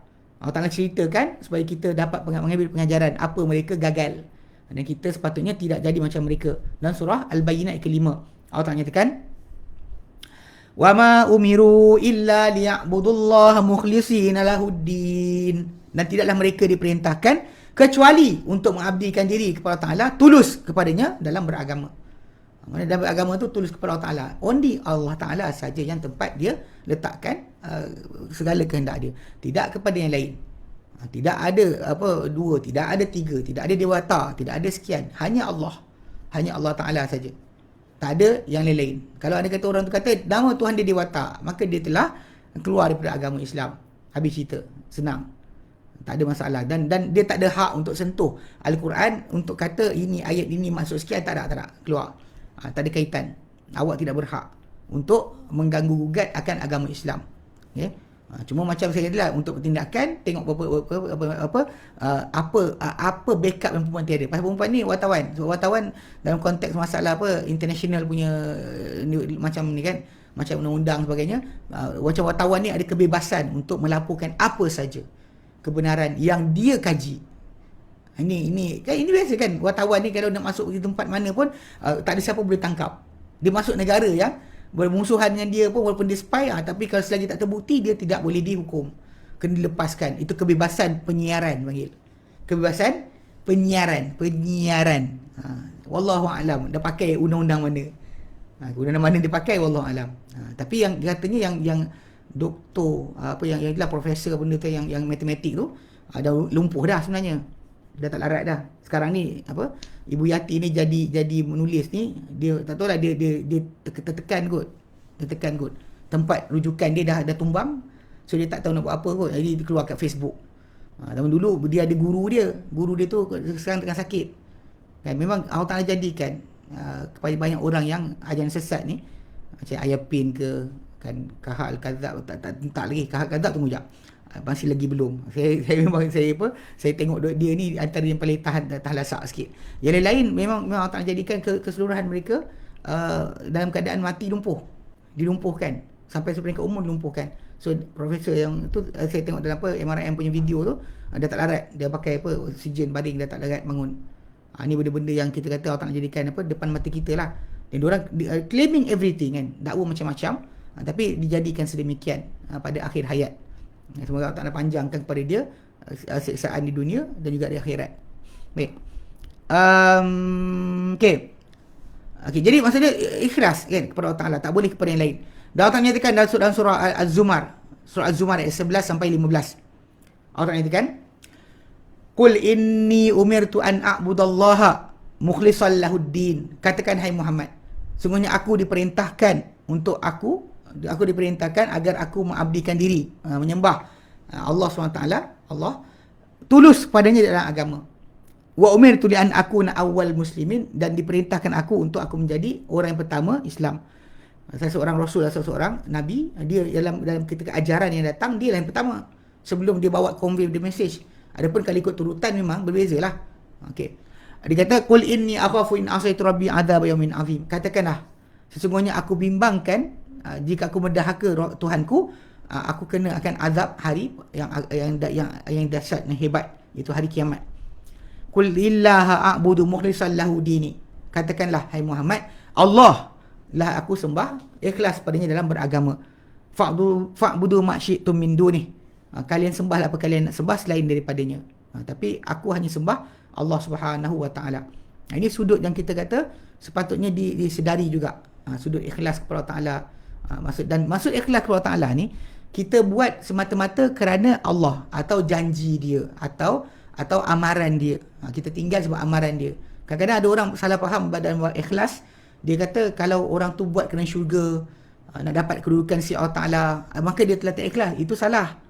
Sebab kita ni layak kita hanya dengan janji Allah Taala. Bila ada orang tu kata saya tak nak janji Allah, saya nak Allah. Awak siapa? Macam kita masuk, kita jemput ke istana negara. Istana negara kan, dimuliakan di istana negara untuk jadi tamu, boleh tidur dekat istana. Agung panggil kita. Tapi Agung takkan panggil kita duduk dalam bilik tidur dia. Dia akan bagi kita satu bilik tetamu lah. Itulah padanan kita dengan konteks masalah janji Allah. Sebab kita bukan layak bersama Allah Ta'ala, kita ni makhluk. Allah Ta'ala tu Khaliq. Asal pula kita nak bersatu atau duduk bersama dengan Allah Ta'ala, tak nak yang lain, nak Allah je. So Allah Ta'ala berikan kepada kita makluman berkenaan dengan tempat di mana orang-orang yang dimuliakan oleh dia pada hari kiamat nanti, di mana diletakkan. Itu syurga. Dia bagi tahu kepada kita apa dan syurga, dia bagi amaran daripada neraka. Itu semua tu adalah supaya kita mengejar janji dia. Dan tak ada sebarang adab bila manusia tu ditawarkan oleh Allah Subhanahu Wa Taala tawaran, dia boleh kata I tak perlu. I tak perlukan ini. Your promise I don't like it. Mana boleh cakap macam tu? Dia macam seorang katakan ada orang kaya. Ada orang kaya, dia bawa makanan dekat Baitul Salam. Baitul Salam dia letak depan Baitul Salam tu, dia buat food court dan sebagainya kan. Ada kat kawasan tu dia buat food truck. Dia panggil food truck duduk dekat kawasan Baitul Salam, dekat Markobar lah, kita penumpang je kan, Markobar. Kemudian semua orang menjaga. Lepas tu penjaga yang menjaga tu semua dah dibayar oleh orang kaya tersebut. Orang kaya tu dia kata, makan apa nak? Ustaz makanlah apa ustaz nak. Semua jemaah makanlah apa nak. Saya dah bayar semua sekali. Soalan, orang ramai yang datang ni kan, kalau anda kata belah macam tu je tinggal kan. Tak apalah, kami dah makan dah tadi. Tak apalah, saya dah kenyang. Saya tak suka lah ini. Sorry lah kan. Lain kali lah. Saya tak makan kambing. Contohnya kan. Kalau orang tu keluarkan statement macam tu. Okey, kita Allah Ta'ala ada contoh yang terbaik. Tapi layaknya kita dengan Allah Ta'ala hanya dengan macam tadi. Kita bila Allah Ta'ala tawarkan, kita patut terhegeh-hegeh. Patut kita beratur, patut kita berhegeh untuk mendapatkan janji Allah Ta'ala. Bukannya kita pula macam I don't need it, my love is enough. Apa hal? Awak siapa kan? Yang ini benda-benda yang sering berlaku dalam masyarakat. Bila ikut sufism dan sebagainya, keluarlah apa ataupun ikut ilmu kalam punya fahaman, dia akan datang pada sudut macam tu. Allah Ta'ala suruh kita kejar, sabiqu ila maghfiratin min rabbikum wa jannatin, berlumbalah kamu kepada keampunan Tuhan kamu dan syurga. Wasari'u ila maghfiratin min rabbikum, dan cepat-cepatlah kamu kepada keampunan Tuhan kamu, wa jannatin, kepada syurga. Allah Ta'ala suruh kita kejar syurga. Tak, bila Allah kata wa fi dzalika falyatanafasul mutanafisun, pada perkara itu tentang syurga ni hendaklah berlumba-lumba orang yang berlumba. Siapa nak bersaing, sinilah tempat dia bersaing. Dia bekerja-kerja untuk mendapatkan kedudukan sisi Allah Taala. Datang kita, I don't need it, my love is enough. Whoever doing deeds, buat amalan because of heaven or fear of hell, orang tak ikhlas. Apa hal? Ini kena jaga sikit. Pada bila sebut ikhlas ni, sering ada orang terkeliru. Maksud ikhlas ni adalah kita buat because Allah Ta'ala suruh, because Allah Ta'ala larang, dengan sebab janji Allah Ta'ala. Pasal kita itu iman. Orang yang mengejar janji Allah Ta'ala tu iman. Dia percaya Allah Ta'ala telah janjikan untuk dia kedudukan yang baik jika dia buat apa Allah Ta'ala perintahkan. Itu iman. Itu iman. Iman dengan Rasul, bahkan iman dengan Quran. Sebab melalui Rasul dan Quran lah kita mendengar janji-janji tersebut. Janji tentang syurga, amaran daripada neraka, kan? Itu semua datang melalui wahyu, sama ada dengan Quran itu sendiri ataupun dengan baginda sallallahu alaihi wasallam. So macam mana boleh ada orang kata saya tak nak lah. I don't need the heaven. Heaven is makhluk, dia kata. Ini semua ni adalah panggil poyo. Orang yang tak tahu, tak sedar diri. Maksudnya dia tak sedar diri. Kita patut terhegeh-hegeh kepada apa Allah Taala janjikan. Kan, macam menunggu, kan, menunggu untuk dapatkan, sanggup menanti, korbankan ke masa kita, waktu kita untuk kejar janji Allah Ta'ala. Betul, itulah betul, itu tanda iman. Pasal kita hanya layak dengan apa Allah janji, tak layak bersama Allah Ta'ala kecuali pada tempat yang dia letakkan. Kalau awak tak nak syurga, awak tak layak dengan Allah Ta'ala pun, tak layak dapat kedudukan sisi Allah Ta'ala. So itu yang Allah Ta'ala layakkan kita. Guest house yang bilik tetamu yang dalam istana negara tu, itu tempat kita. Bukan bilik yang di-Pertuan Agong. Kalau tu di-Pertuan Agong, saya tak nak bilik yang Tuan Agong. Tu mongoklah nama dia. Itu kena faham, kan. Sebab tu ikhlas bila sebutkan sebagai syarat ataupun perkara yang berkaitan tajuk masalah amal ibadat kita buat, amal soleh, itu mesti ikhlas. Tak boleh kerana selain Allah Taala. Dan ini terutama pada ibadat-ibadat yang khusus lah. Ibadat yang khusus. Adapun perkara-perkara yang umum, yang kalau orang tu kata dia nak bekerja kerana bayar hutang, tanggung keluarga, kerana Allah, itu benda tu bertimpa-timpa pengertian, tak bertajuk. Kalau dia boleh tuluskan semua sekali pada Allah Ta'ala, itu yang terbaik. Dia fikir betul-betul, dia bukan sebab sekian, sebab Allah Ta'ala aku buat benda ni, lebih baik. Tapi namun begitu tidak ada kesalahan bila seorang manusia itu macam berkahwin kerana Allah Ta'ala, kerana suka isteri dia, kerana sekian, itu tajuk tu tak pernah timbul, tak pernah menjadi orang tu kufur atau syirik. Tidak ada kesyirikan di situ. Tapi namun begitu kita kata kita baiki hati kita sikit demi sikit supaya jangan sampai ada lagi ruang untuk dunia dalam hati kita dari segi sudut masalah pengagihan amal. Kenapa kita buat amal? Sebab Allah Taala suruh kita isytiharkan inna solati wa nusuki wa mahyaya wa mati lillahi rabbil alamin. Sebenarnya solat aku, nusuk ibadat aku, hidupku, matiku milik untuk Allah Taala, pentadbir alam, la syarikalah, tiada sekutu baginya. Itu benda yang kita kena faham sebagai pegangan kita. Okey, itu yang kedua. Untuk amal tu soleh kena ikhlas kepada Allah Taala. Wasalithu yang ketiga ayyakuna mabniyan ala asasil aqidati sahihati, bahawa hendaklah ia terbina di atas asas akidah yang benar. Kalau akidah tu salah, dia ikhlas ikut Nabi, tapi akidah dia tak betul macam yang dikehendaki. Kerana apa? Kerana li'annal amala kasaqfi, kerana amalan macam atap. Wal aqidatu kal asasi. Wal aqidatu, dan akidah tu seperti asas, the foundation. Kita tak ada tapak, kita bina atas apa? Bumbung kita. Tak ada asas, bumbung tak naik. Bumbung tadi macam kita bina bumbung dekat laut. Tenggelam lah dekat sungai. Tenggelam lah. Base dia apa? Base. Itu kita kata kat sini. Dia sibuk kena ikhlas, ikut Nabi. Tapi dalam masa yang sama, dia ada iktikad yang salah. Contoh macam akidah yang tak betul tentang Allah Subhanahu Wa Taala. Contoh macam geng-geng apa? Geng-geng Aswaja yang apa kat Malaysia kan. Dia bab berkenaan dan cara katakan dia tak buat bid'ah, dia ikut macam Nabi. Tapi akidah dia tak, dia bukan akidah yang Nabi ajar. Sebab kita tak boleh percaya kepada Allah Ta'ala apa Nabi tak ajar kita. Apa Nabi tak ajar kita tentang Allah Ta'ala, tak boleh kita kata Tuhan saya macam ni. Sebab kita iman dengan Allah Ta'ala seperti dan supaya kita kenal dia dengan sebenar-benar pengenalan. Tak boleh orang tersebut kata saya nak kenal Allah Ta'ala tapi cara saya sendiri. Dengan meditasi ke, dengan pejam mata ke.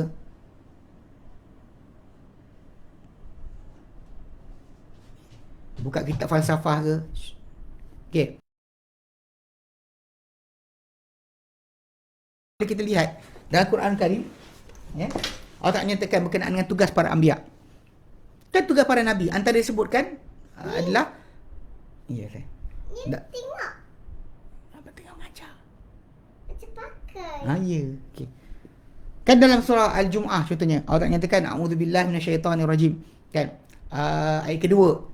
Allah tak nyatakan huwallazi ba'atsa fil ummiyina rasulan minhum. Dia Allah Ta'ala yang utus pada bangsa ummi. Itu bangsa buta huruf. Itu Arab. Yang tak boleh membaca, tak boleh mengira.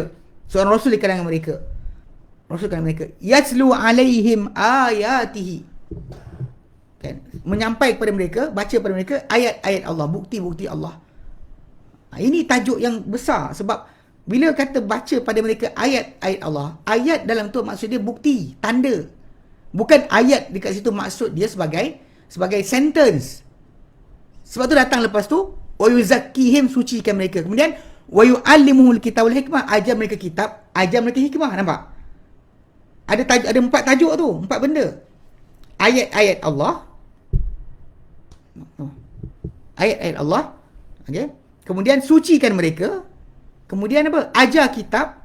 Kemudian ajar penjelasan kitab. So kalau kita tengok dekat situ, ayat Allah ni apa? Kita boleh buka dalam surah Zukhruf. Surah apa? Al-Dukan, surah Al-Jathiyah. Ayat 3, 4, 5, 6 kan. Allah Ta'ala nyatakan inna fis samawati wal ardi. So pada seluruh langit dan juga bumi. La ayatil lil mu'minin. Ada ayat-ayat untuk kaum yang beriman. Wa fi khalqikum, pada penciptaan kamu. Wa ma yabuthu min dabbah, dapat terjadikan melata daripada segala binatang yang ada. Ayatul liqaumi yuqinun, ada ayat-ayat untuk kaum yang meyakini. Wa ikhtilafil laili wan nahar, perbezaan malam juga siang. Wa ma anzalallahu minas sama'i min rizqin, dapat turunkan dari langit untuk rezeki. Fa ahya bihil arda ba'da mautiha, Ta'ala hidupkan bumi setelah mana dia mati. Wa tasrifir riyah, peredaran angin. Ya, wa tasrifir riyah. Ayatun, itu adalah ayat-ayat. Waqtilaf adalah ada ayat-ayat, ya. Liqaumin yaqilun, ada ayat untuk kaum yang berakal kan. Ayat ke-5 ke-6 dia kata tilka ayatullah, itu ayat-ayat Allah, itu ayat-ayat Allah, maksudnya bukti-bukti Allah. Natsluha alaika bil haqq, kami sampaikan dia kepada Muhammad dengan kebenaran. Fa bi ayyi haditsin ba'dallah, dengan manakah lagi ayat-ayat Allah, ayat hadis dengan cerita manakah lagi ba'dallah surah Allah Ta'ala wa ayati, dan ayatnya yu'minun, akan mereka beriman. Itu ayat Allah. Setugas Rasul pertama adalah kenal kita kepada Allah Ta'ala. Itu yang disebutkan natluha alaika bil haq, kami sampai pada kau dengan kebenaran. Itu ayat Allah. Langit bumi ni, segala apa yang ada, itu ayat Allah. Tanda-tanda, bukti-bukti Allah Ta'ala. Itu tugas Rasul kenal kita kepada Allah Ta'ala. Sebab tu kalau dia kata orang tu dia kata Allah ada di mana-mana tanpa bertempat. Tapi dia beramal soleh. Dia amal lah ikhlas kerana Allah Ta'ala. Saya bagi ni ikhlas, saya sedekah. Tak ada nak lain. Saya nak Allah Ta'ala awak jadi elok je. Kemudian dia buat ikut cara Nabi. Contoh macam buka puasa. Dia berpuasa, dia sahur awal. Sahur lewat, buka puasa awal, buka puasa dengan makan tamak. Kemudian dia solat, kemudian datang balik. Dia ikut sunnah Nabi. Tapi akidah dia Allah ada tanpa bertempat, atau Allah ada tanpa di mana-mana. Ini adalah akidah yang tak diajar oleh Nabi. Sedangkan Nabi SAW datang ajar kepada kita, first tanggungjawab baginda adalah sampai pada kita bukti-bukti Allah. So macam mana kita nak dapat amal soleh sedangkan akidah kita salah? Allah Ta'ala, firman Ta'ala Al-Quran dan surah An-Nisa ayat 124. Allah Ta'ala nyatakan, wa man ya'mal minas salihati min dzakarin aw untha wa huwa mu'minun. Dan barang siapa yang beramal daripada benda-benda soleh, benda-benda kebaikan dari kalangan wanita lelaki ataupun wanita, dalam keadaan dia beriman.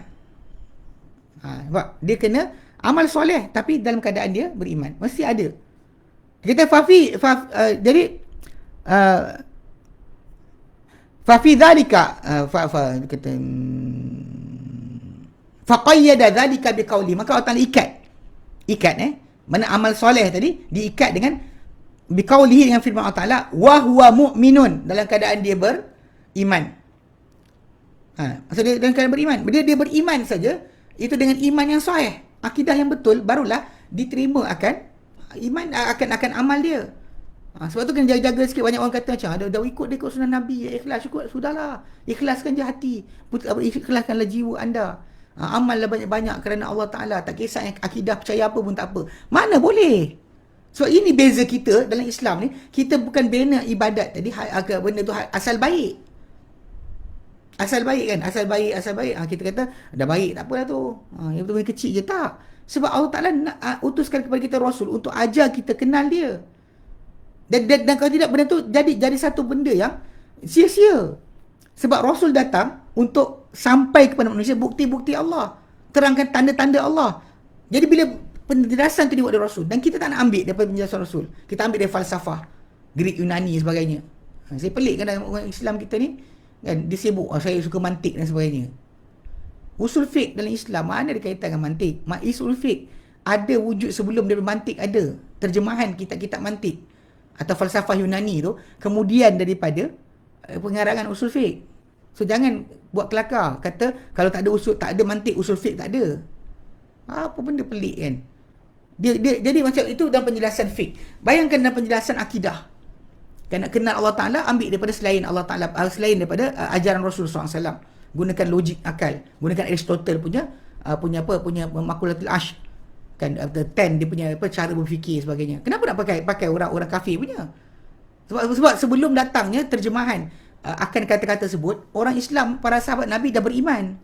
Tak perlukan kepada sebarang falsafah untuk menjelaskan, atau apa fahaman Greek, Yunani untuk faham Quran. Kenapa nak gunakan? Ni kadang Radio IK pun pakai ajar geng-geng sesat ni kan. Dia kata apa? Memanglah Greek, Yunani, tapi ini boleh pakai untuk menjelaskan Quran dan hadis. Astaghfirullahalazim. Dah hilang para sahabat ke? Dah tabi'in dan ikut ke? Kan? Untuk kita terpaksa cari orang Yunani, Greek untuk kononnya menjelaskan Quran Karim dan juga hadis Nabi SAW punya pengertian, terutama berkaitan dengan sifat-sifat Allah Subhanahu Wa Taala. Kepelikan ni pelik bin ajaib. Okey, dan jadi wafi dan Allah Taala waqala fi ghairi mu'minin, Allah Taala kata pada orang bukan beriman. Maksud dia orang bukan beriman kalau dia buat macam Nabi sekalipun perintahkan atau ikhlas pada Allah Taala tapi tak ada akidah yang betul. Allah Taala nyatakan surah Furqan ayat ke-23. Wa qadimna ila ma amilu min amalin. Ini pada sudut amalan yang soleh untuk beriman.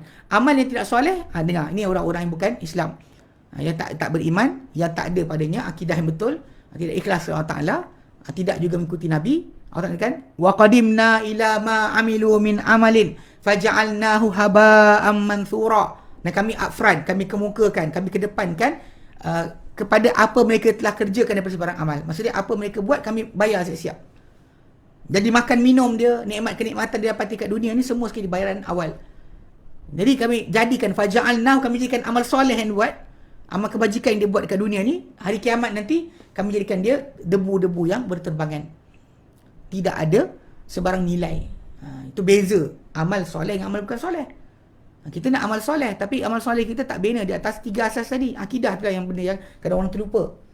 Kadang orang terlupa kata kita dah ikhlas kepada Allah Ta'ala, ikut cara Nabi. Udahlah, tambah satu lagi. Syekh Muhammad Action kita dia tambah satu lagi masalah akidah. Sebab macam mana anda boleh diterima atau dijadikan amal anda sebagai soleh sedangkan akidah anda adalah rosak. Akidah rosak, tiba-tiba kita nak dapat isi Allah Ta'ala akan ganjaran. Pelik lah. You don't want to follow the Prophet. Tak nak ikut Nabi, tak nak ikut Rasul dalam masalah pengenalan tentang Allah Ta'ala, tiba-tiba kita nak amalan kita buat semuanya Allah Ta'ala terima. Kita reject penjelasan Nabi, kita ambil penjelasan orang-orang ahli kalam, kemudian kita tolak penjelasan Nabi. Nabi terangkan dah. Oh, Nabi terangkan tapi. Tak boleh macam tu. Mana mungkin akan diterima amal kita sebagai amal soleh. Maka kesan dia, wallahu alam kan. Sebab tu syarat-syarat kita dah belajar. Kita belajar syarat. Masalah Allah Ta'ala nak ampunkan sesiapa saja, itu terpulang kepada Allah Ta'ala. Itu hak mutlak Allah Ta'ala yang Allah Ta'ala boleh buat kan. Yaghfiru ma yasha' wa yu'adhibu ma yasha'. Tapi dalam konteks masalah kita menjaga amal kita kena pastikan bertepatan dengan kehendak yang Allah Ta'ala letakkan. Okay. Orang-orang yang tak beriman, tak ada pada mereka sebarang nilai. Amal mereka jadi debu berterbangan hari kiamat nanti. Dia mungkin terfikir bagi anak yatim makan, pernah sedekah dekat rumah tahfiz Quran dan sebagainya, pernah tolong orang susah, tapi semua dah dihabiskan kat dunia. Okey.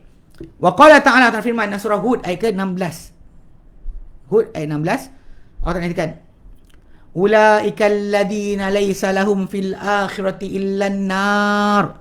Mereka itulah orang-orang yang tiada untuk mereka pada kiamat nanti kecuali neraka. Wa habita ma sana'u fiha, dan gugurlah apa yang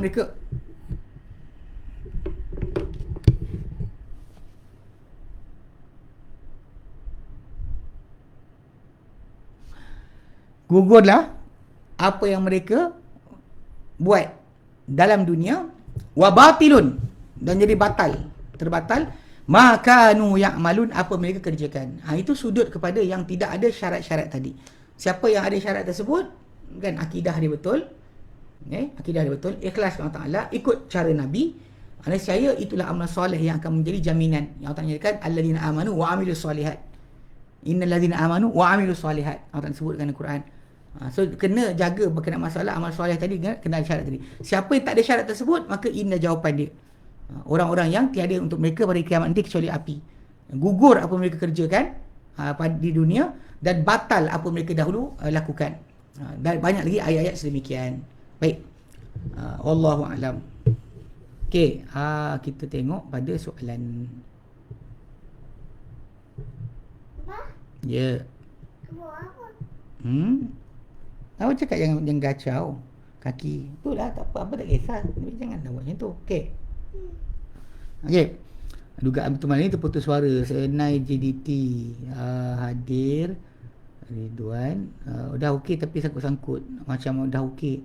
Okey. Sekejap subang clear. Sekejap. Mana soalan dia?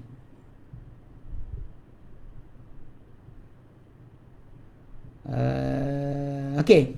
Soalan. Chinese New Year ada kata budaya, ada kata keagamaan. Apa stand kita Ahli Sunnah wal Jamaah pada sudut masalah sambutan? Memang kita ini bukan hari kerajaan kita. Umat Islam, ini bukan hari kerajaan kita.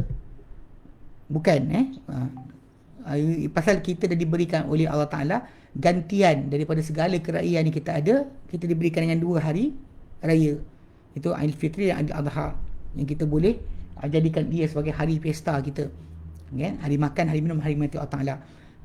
Chinese New Year bukan. Walaupun memang asal dahulu, kalau kita lihat pada sudut sejarah, betul asalnya adalah hari Chinese New Year ni event zodiac yang diletakkan lembu lah, kambing lah, kuda dan sebagainya, babi dan sebagainya kat situ. Itu sebenarnya diletakkan oleh salah seorang maharaja Cina yang pada zaman dahulu dia tentukan tahun tu dengan tahun apa untuk memudahkan kepada rakyat dia tahu bila nak tanam pokok, bila nak tuai pokok. Bila nak tuai. Dia kena susun pasal air, musim hujan, musim sekian, ikut pada zodiak tu dia actually ada kesamaan. Nak faham, kena faham sejarah dia. So pada asasnya mereka raja ni dia pandai astronomi, astrologi astronomi, kaji bintang. So dia dapati bintang kalau macam ni, musim dia jadi macam ni. So dia letakkan binatang bagi menjadi simbol pada musim tersebut. Itu asalnya. Tapi maksudnya benda tu dibuat untuk tujuan apa, memudahkan rakyat mengetahui musim. Tetapi kat sini ia telah bertukar menjadi keagamaan. Bila mana orang tu kata merah membawa tuah, buah limau menjadi sekian, dewa yang pakai janggut, yang pakai jalan-jalan tu, semua tadi telah bertukar menjadi keagamaan. Benda yang asal bukan agama jadi agama. Macam penghormatan kepada orang yang soleh lah. Asal dia penghormatan saja, tapi akhirnya menjadi syirik. So secara sudut berkenaan, sudut kan macam percaya feng shui. Feng shui percaya bahawa kalau tahun lembu, hidup kena buat macam ni. Siapa yang orang tahun lembu kena buat macam ni. Kena cari cinta, cari macam ni. On cinta. Tak boleh. Dah associated dengan semua benda keagamaan. Dah tak ada dah. Memang tak ada nilai untuk dijadikan sebagai sambutan pun. Balik pada asal, ia asal bukan sambutan, ia penentuan bagi tahun bagi rakyat China. Maharaja dia seorang maharaja yang menyatukan 3 nation kan. Dia ada 3 kingdom, betul digabung jadi satu. Salah satu maharaja tu dia berjaya untuk fahamkan rakyat tentang keadaan tadi. Tapi dalam sama khurafat dan juga dongeng tu masih lagi beriringan dah. Asal kebudayaan kebangsaan, kebudayaan, tapi last sekali jadi keagamaan. Kalau dalam konteks masalah kita umat Islam, siapa-siapa yang Muslim yang tak ada kaitan dengan tadi itu, tak usah sambut pun. Tak usah pakai baju pun, baju apa congsam ke sebagainya kan. Tak payah pakai pun. Kita bukan sambutan kita. Kan? Bukan sambutan kita, tak perlu. Bahkan kalau kita punya pemimpin pun tak perlu buat macam tu. Kita tak perlu dapatkan ni, kadang-kadang kita hinakan diri kita untuk kononnya turunkan diri kita, boleh sambut apa saja. Kita tak ada prinsip. Orang takkan segan dengan kita, takkan hormati kita sebab kita tak ada prinsip. Kita kena kata saya Muslim. Kenapa saya nak kena sambut hari ni? Kan tak perlu sambut pun, tak perlu ucap pun.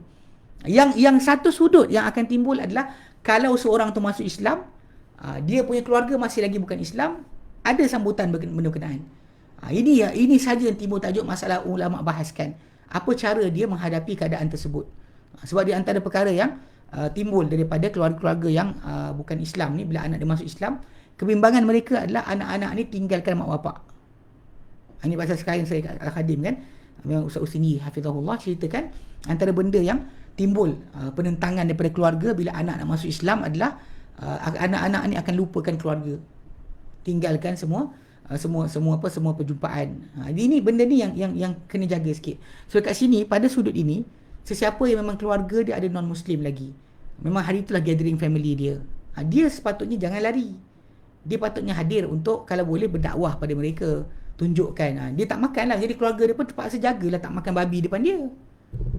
Dia kata, kalau dia ada kata dia datang dengan izzah sebagai seorang muslimah atau muslim, keluarga dia akan hormat lah. Tapi kalau dia kata dia datang dan tak datang jumpa langsung, Islam akan diburukkan. Jadi kat sini sudut masalah dakwah. Adapun yang mana parti politik, tak payah gatal lah. Awak pakai baju tadi untuk dapatkan sokongan politik. Itu gatal nama dia.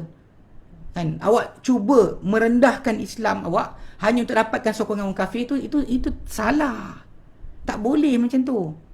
Pasal Allah Ta'ala sebut dalam Quran, ayat tawuna indahumul izzah. Adakah mereka nak cari di sisi orang-orang kafir itu sebarang kemuliaan?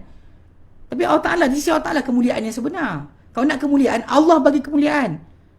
Itu kena jaga. Kalau yang kita faham sudut keluarga saja, siapa yang ada keluarga dia saja, itu yang ada ijtihad para ulama melihat bahawa keharusan untuk dia hadir. Tapi dalam masa sama dia letak syarat lah. Dia kata dia boleh hadir tapi tak nak ada babi, tak nak ada arak. Pasal sebenarnya arak dan babi tu bukanlah benda mesti. Contoh saya ada sayur tu kan. Dia sayur tu sayur halal je. Sayur tu halal. Upacara tu pula masalah lah. Cuma dia minimalkan seminimum mungkin untuk lembutkan hati keluarga dia. Cara mana dia nak lembutkan? Untuk tengok dia dari Muslim, dia tak tinggal keluarga dia. Barulah keluarga dia akan respect Islam. Jadi kalau dia lari tinggalkan terus, masalah. Dekat sini sudut bagi siapa yang ada keluarga saja yang masih bukan Islam, kita kata kelonggaran para ulama letakkan supaya dia boleh berdakwah pada keluarga dia, untuk dia hadir. Adapun yang lain-lain tak payah gatal lah kan. Korang ni tak ada kerja lain, saya nak pesta je kerja kan. Asal datang ni datang gulik-gulik kan, seronok, happy-happy kan. Dia tak ada, dalam Islam tak ada sambutan berkenaan, kita akan sambut. Cuma yang kita kata masalah muamalah tadi, cara orang yang dah masuk Islam, baru revert masuk Islam, terpaksa dia nak layan keluarga dia, mak bapak dia. Pasal kat situ dia kena tunjukkan bahawa dia tak pernah neglect mak bapak dia sendiri. Dan memang kebetulan pula dalam konteks ni, memang ketika musim Chinese New Year ni lah, mak bapak tu akan dihadiri oleh anak-anak dia. Kat situ mungkin timbul tajuk. Adapun dalam masalah yang macam kalau Christmas, ada beza langsung. Christmas tak ada kaitan. Christmas tak ada kaitan langsung, tak ada agama, tak ada budaya. Dia bukan daripada Bible. So buat apa nak dia hormati? Kalau macam Chinese punya ni memang dia benda tu berdasar pada keturunan orang, berdasar pada apa yang Raja Cina buat tadi kan. Asal bukan ada kebudayaan, tapi lepas tu bertambah-tambah benda lain masuk. Dengan sebab itu bagi saya nak fahamkan kalau siapa ada keluarga non-Muslim lagi untuk dia berlembut, itu tajuk lain. Tapi dengan syarat dia kena firm, stick lah. Firmkan diri dia, bukan masalah. Hidangan arak ada, dia tak boleh datang lah. Ataupun dia duduk tempat lain lah. Bila dia minum kan, dia tempat lain. Apa tak boleh kan, benda berkenaan tak boleh. Benda-benda haram dihidangkan, dia tak boleh duduk dekat meja tersebut. Okey. Okey, bajulah Adri. Ni sebab Abu Talha dengki dengan saya sebab saya pakai L bukannya XL. Abu Talha pakai lagi besar. Dia tak puas hati dengan saya. Pasal baju ni saya pakai saiz 2 saiz kecil dari dia. Okey. Okey, tadi bab berkenaan Ibu Yati tu, itulah itu terpulang pada jawatan Islam. Tapi saya berdasar kepada tengok dia sebagai wartawan dan dia berani tu, sebab wartawan dekat Malaysia ni atau di seluruh dunia, diorang ni dianggap sebagai golongan yang ada immunity. Tangkap orang biasa kutuk kerajaan dengan wartawan kutuk kerajaan. Kalau anda kata orang biasa kutuk kerajaan ditangkap, orang senyap, tak bising. Tapi kalau wartawan kutuk kerajaan, dia akan ada satu persetubuhan, persatuan dan sebagainya yang menuntut supaya pembebasan dibuat. Sebab ini hak kewartawanan. Tahu siapa tak bagi dia orang lesen tu, wallahu alam. Lesen apa boleh cakap apa suka, tak ada siapa boleh bantai. Itu tak ada. Sebenarnya yang sewil. Wartawan lah. Walaupun dia cerita, apa salah dia jadi maksum pula? Kenapa wartawan jadi maksum? Ustaz cakap boleh salah, wartawan cakap semua tak apa. Itu masalah sikit lah. Kena jaga sikit. Ini tak maksum. Tapi memang kalau ikut dari segi masalah undang-undang antarabangsa sebagainya, kita tengok benda tu timbul. Macam di medan perang kan, bila ditangkap wartawan tadi, kebarangkalian dia spy adalah besar. Tapi bila kononnya dia ada wartawan, dia jadi kad wartawan, kalau anda kata dia terbunuh ke apa, tiba-tiba orang jahat, orang salah. Berbanding dengan orang tempatan yang mati, wartawan mati, kecoh satu dunia. Lagi teruk. Itu tak ada. Wartawan bukan maksum. Wartawan bukan Nabi untuk diberikan kepada dia satu kedudukan. Kononnya kalau dia cakap apa pun tak apa, aci. Itu gila. Tok kiamat tu malaikat Azazil ke? Bismillah. Dalam Islam tidak ada malaikat nama Azazil. Kalau bukan Israiliyat mungkin jumpa. Dalam Islam, saya ulang balik, tak ada malaikat nama Azazil. Semua nama yang diletakkan tu tak ada langsung dalam Quran, tak ada dalam sunnah.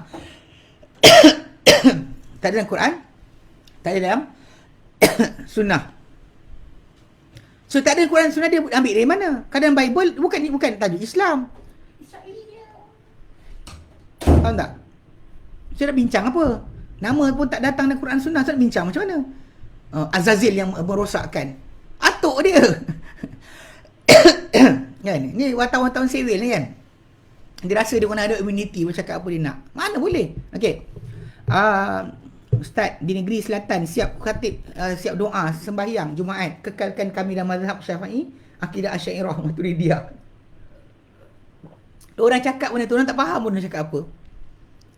Kan? Ini satu benda penyelewengan. Bila orang tu kata saya mazhab Syafi'i, akidah Asy'ariyah. Awak tak ikut akidah Imam Syafi'i? Kenapa tak ikut akidah Imam Syafi'i? Kalau awak ikut masalah halal haram, peraturan ibadat yang diletakkan, awak tinggalkan akidah, kenapa? Imam Syafi'i tak ada akidah ke? Ni keliruan sebenarnya. Macam mana orang tu sewil sangat? Sebab Abu Al-Maturidi dan Asy'ari lahir lepas Imam Syafi'i. Imam Syafi'i dah tak ada baru diorang datang. Kenapa tiba-tiba kita nak ambil diorang sebagai sandaran? Pelik betul. Tak faham kan? Imam Syafi'i mati 204. Lepas tu Abu Hasan Asy'ari, dia mati 390. So tang mana dia punya kedudukan dia dengan Imam Syafi'i nak kita kaitkan. Lepas tu orang-orang yang datang bawa akidah Asy'ariyah sebagainya kan, akidah yang bercampur aduk dengan falsafah. Filosofi bergabung. Kan? Dia bergabung. Jadi bila filosofi bergabung, dia lupa sebenarnya sebelum daripada datang filosofi bergabung dengan fahaman mereka yang terseleweng tu, para sahabat Nabi dah beriman dengan Allah Ta'ala. Tabi'in dah beriman dengan Allah Ta'ala tanpa perlukan kepada falsafah. Dia kenapa orang nak kata akidah Asy'ariyah tu betul sedangkan para sahabat Nabi tak ikut pun benda tu? Pelik itulah. Okey, baik.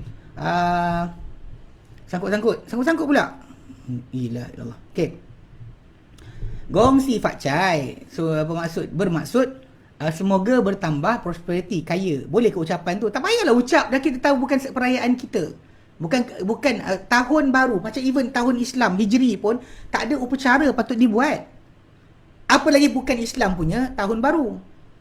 Tak ada kitab amalan ditutup pada awal Muharram, tak ada, tak wujud. Kita ada pencatatan amal kita diangkat pada Allah Ta'ala 3 keadaan. Harian, subuh dan asar, mingguan, Isnin dan Khamis, dan juga tahunan bulan Syaban. Bulan Muharram tak ada kaitan dengan tutup buku amal dan sebagainya. Macam tu, macam kes yang macam diorang menganggap tahun baru tu pertukaran something. So itu akidah. Sebab tu jangan kita ucapkan kalimah tersebut. Fungsi Fakcai kan, yang pemimpin negara yang mungkin nakkan lagi sokongan politik dan sebagainya, ataupun jahil, semua Allah ampunkan mereka. Tapi dari segi asas pertama, ia bukan daripada ajaran Islam. Ni tak boleh. Ustaz nak tanya, orang sesat ni mereka sedar tak mereka dalam kesesatan? Dia macam orang bodoh tau. Orang bodoh, dia ada para ulama kata, dia ada orang bodoh, dia tahu dia bodoh. Ada orang bodoh tahu dia bodoh. Ada orang bodoh yang dia rasa dia bodoh. Dia rasa dia bodoh tapi tak tahu dia bodoh tidak. Tapi ada orang yang bodoh kan, dia tahu dia bodoh tapi dia bodoh, dia lawan juga. Dia pasal macam tu orang sesat. Jadi dia ada level-level dia.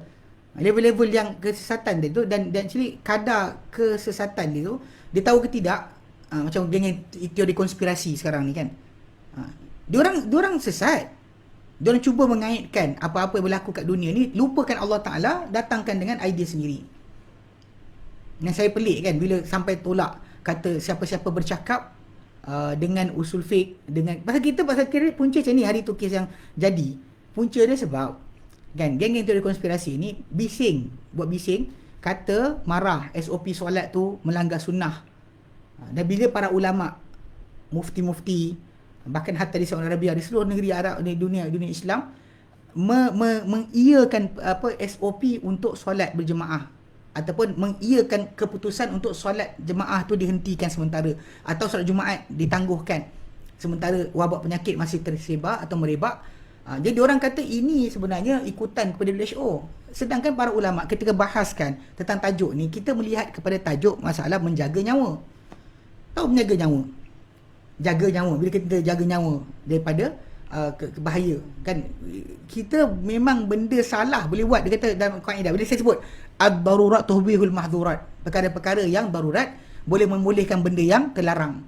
Macam contoh macam babi, ketika mana tak darurat maka dia adalah haram. Tapi darurat, bukan darurat Malaysia sekarang ni kalau ada orang bongok pergi beli babi makan kan, kenapa makan babi? Darurat.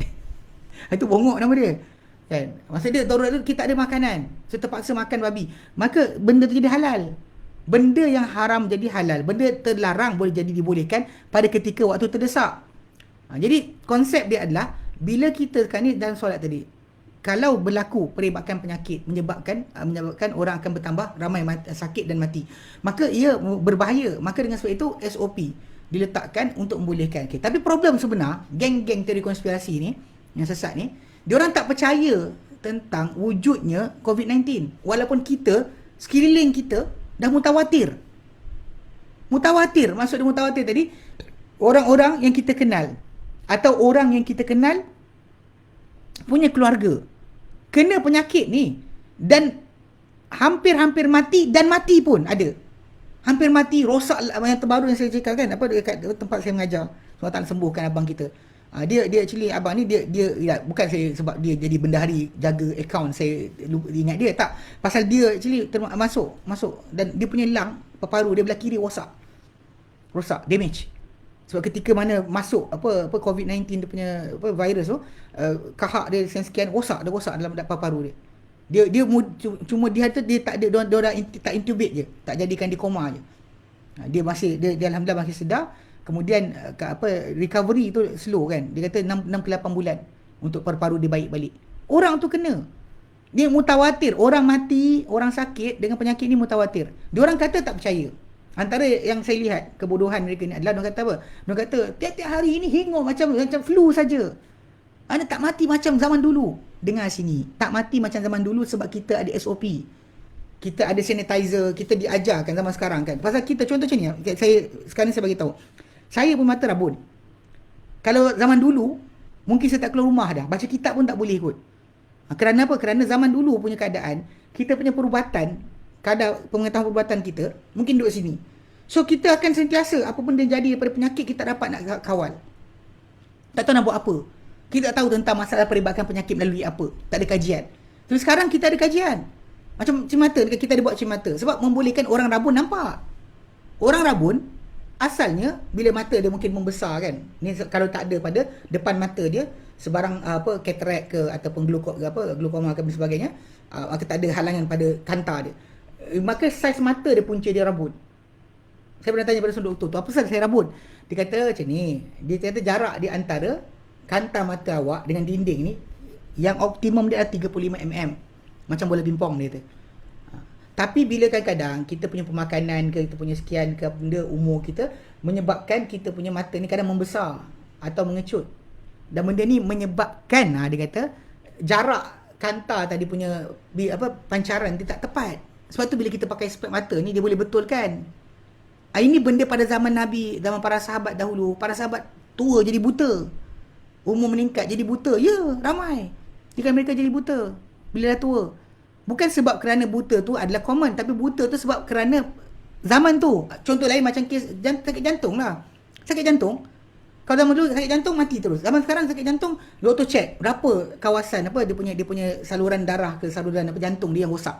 Boleh ganti pula. Buat bypass kan. Bypass. Kerana kalau rosak kita bypass kan. Supaya saluran darah kita masih berjalan seperti biasa.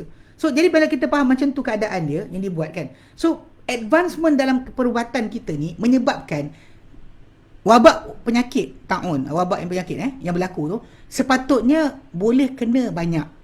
Tapi oleh kerana kita ada sistem yang Allah Ta'ala kurnia pada kita dengan ilmu pengalaman kita yang lama, Allah Ta'ala jadikan kita boleh menangani masalah tu. Itu bukan sebab kerana kita kata COVID ni ringus saja. Sesama. Ini masalah salah. Dia cakap macam tu, dia tak pergi. Saya cabar dia pergi kat orang COVID, suruh batuk kat muka dia. Dia pergi depan muka, "Encik, batuk kat muka saya." Saya tunjuk pada orang, ini semua sesama saja. Tunjukkanlah. Cakap saya dah ambil air liur orang COVID tu, saya sapu kat muka saya. Dan saya kena batuk. Dan Alhamdulillah, tidak sakit lama pun. Tunjukkan. Jangan gatal miang lah kata cakap pada COVID ni ada. Sesama saja. Ini semua teori. Sebab tu diorang tolak SOP. Dia kata SOP dalam ibadat ni yang bertentang penjagaan solat, tentang masalah tak hadir masjid dan sebagainya. Dia tolak sebab pertama sekali punca dia tak percaya tentang wujudnya COVID. Tapi saya kata tunjukkanlah. Kan buktikan awak sekarang ni buka internet je. Bukan awak turun dekat padang pun. Bukan awak merawat orang. Bukan awak kira orang yang sakit. Tengok jumlah jadi sikit. Awak pergi kira ke? Awak pergi kira? Tak kan? Dia diamlah. Dia bongok betul lah. Geram betul. Kita kadang sesat. So sesat banyak keadaan. Kadang orang sesat tak sedar dia sesat. Ada yang sesat dibayar pun ada. Contoh nak menempel kan. Ada orang yang sesat ni, dia tahu dia sesat. Tapi pasal kawan dia ni, contohnya kan kawan dia sesat, kawan dia nakkan sokongan dia. Kawan dia kata, "Kau cakap banyak-banyak, aku bayar kau."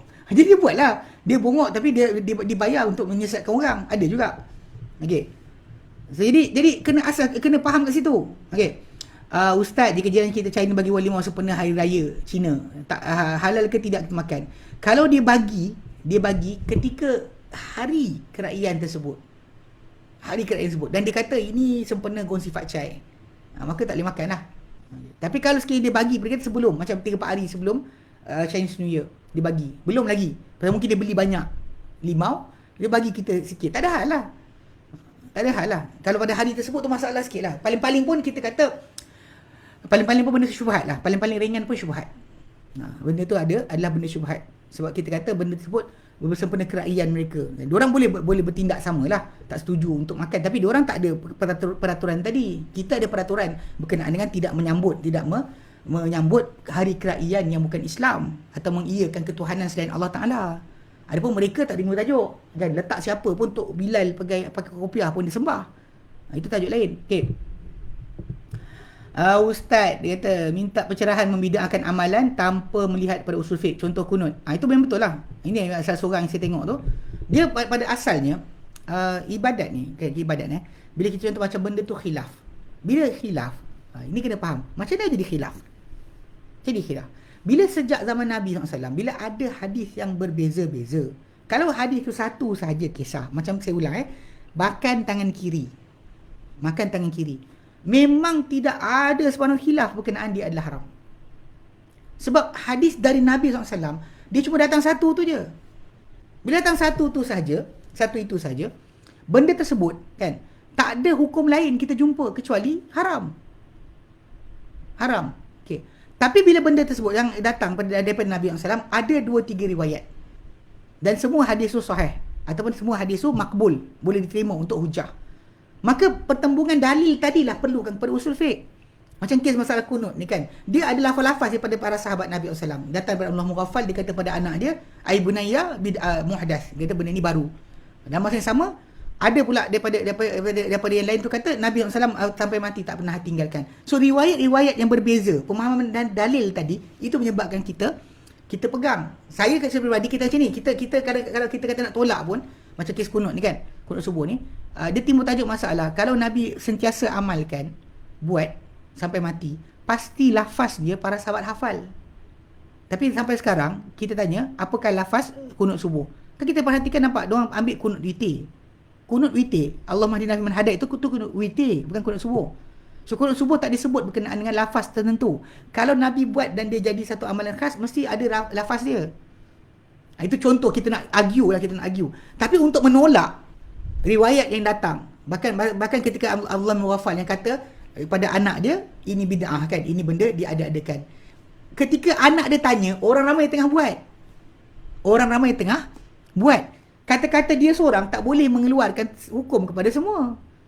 Sebab orang yang menyaksikan pada siapa tak saksikan. Ala kulli hal kita kata kita argument, kita boleh tolak tarik lah. So basically benda ni benda khilaf.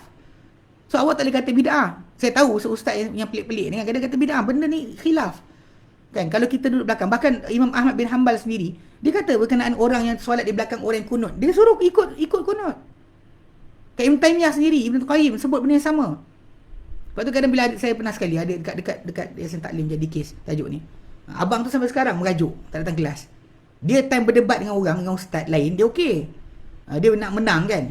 So saya kata jangan bertekak dengan orang. Bila orang cakap, awak bantai orang seronok. Tapi bila orang pukul balik, awak lari nangis. Dia tak datang kelas saya dah. Tapi saya ingatkan dia sebelum cakap. Sebab mula tu Ustaz Sulaiman Nubar mengajar. Pada hari Sabtu satu tu, saya tak dapat tahu. Tapi kawan-kawan staff cerita dengan saya. Dia kata pada hari tersebut, dia dengan seorang lagi abang berbahas bila Ustaz Sulaiman Nubar kata benda tu khilaf. Dia kata bid'ah sebagainya. Saya siap buka kitab Ibn Qayyim, buka besar-besar kat projektor, saya tunjuk pada dia, saya baca sepatah-sepatah. Lepas tu bila dia cakap macam ni, tapi sekian-sekian, saya kata abang punya guru lebih sunnah banding Ibn Qayyim, Ibn Taymiyah ke? Saya kata. Bila saya cakap yang tu, abang punya guru adalah lebih sunnah daripada Ibn Qayyim ke? Sampai bila Ibn Qayyim tak kata benda bid'ah, guru abang boleh kata bid'ah, saya kata. Relax lah. Benda tadi kalau ada khilaf, kita kata khilaf lah. Benda bid'ah, kita kata bid'ah sebab tajuk dia adalah tolak tarik di antara dalil. Para ulama' takkan ada khilaf kalau dalil dia satu je. Bila ada dalil daripada dua sudut. Sudut yang kata ada, sudut kata ada. Penggabungan tu yang perlu kepada usul fiqh. Kita mencari dengan cara tersebut. Jangan buat sewil-sewil kata macam mana ada, ini langgar hadis. Awak kata langgar hadis kan? Macam kes solat. Memang Nabi SAW tak pernah kata suruh berjarak. Bagi suruh berjarak. Cuma lafaz yang datang dari Nabi SAW. Datang berkenaan dengan suruh rapatkan saf. Dan Nabi sebut riwayat. Dan bahkan Imam Tirmidzi kumpulkan siapakah orang-orang yang meriwayatkan Nabi SAW. Dalam riwayat tersebut datang dengan lafaz suruh buat saja. Kemudian ada yang datang lafaz dengan Nabi kata daripada kesempurnaan solat. Kan? Ataupun daripada kebaikan elokkan solat. Nabi sebut macam tu.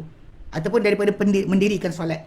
So jadi bila lafaz tu datang, kemudian datang pula kisah berkenaan Abi Bakrata, seorang sahabat Nabi SAW, dia takbiratul ihram sebelum masuk saf. Bila Nabi jumpa dia dapat tahu, Nabi tak suruh dia ulang solat balik sebab pembatalan solat boleh berlaku. Pasal Nabi SAW pernah jadi kes orang solat tak betul. Nabi suruh solat balik. Ada yang orang Nabi nampak kaki dia ada kawasan tak kena air wuduk. Nabi kata dengan dia, wuduk balik solat semula. Tapi Abu Bakar yang takbiratul ihram di luar daripada saf. Nabi tak suruh dia solat balik. Kalau batal solat dia, Nabi akan katalah batal. Solat balik. Tapi Nabi tak kata batal. Dekat sini para ulama baca. Bila kita ada dalil macam ni, kita bukan mengatakan terus satu benda, kita kena buat bandingan dalam masalah dalil. Bukan kata ini semua menolak pendapat. Pagi tadi ada dalam satu grup, diorang disebarkan ayat. Ayat dia samalah macam tu. Ayat berkenaan dengan tajuk dia kata apa? Dia kata ini cerita. Sekejap.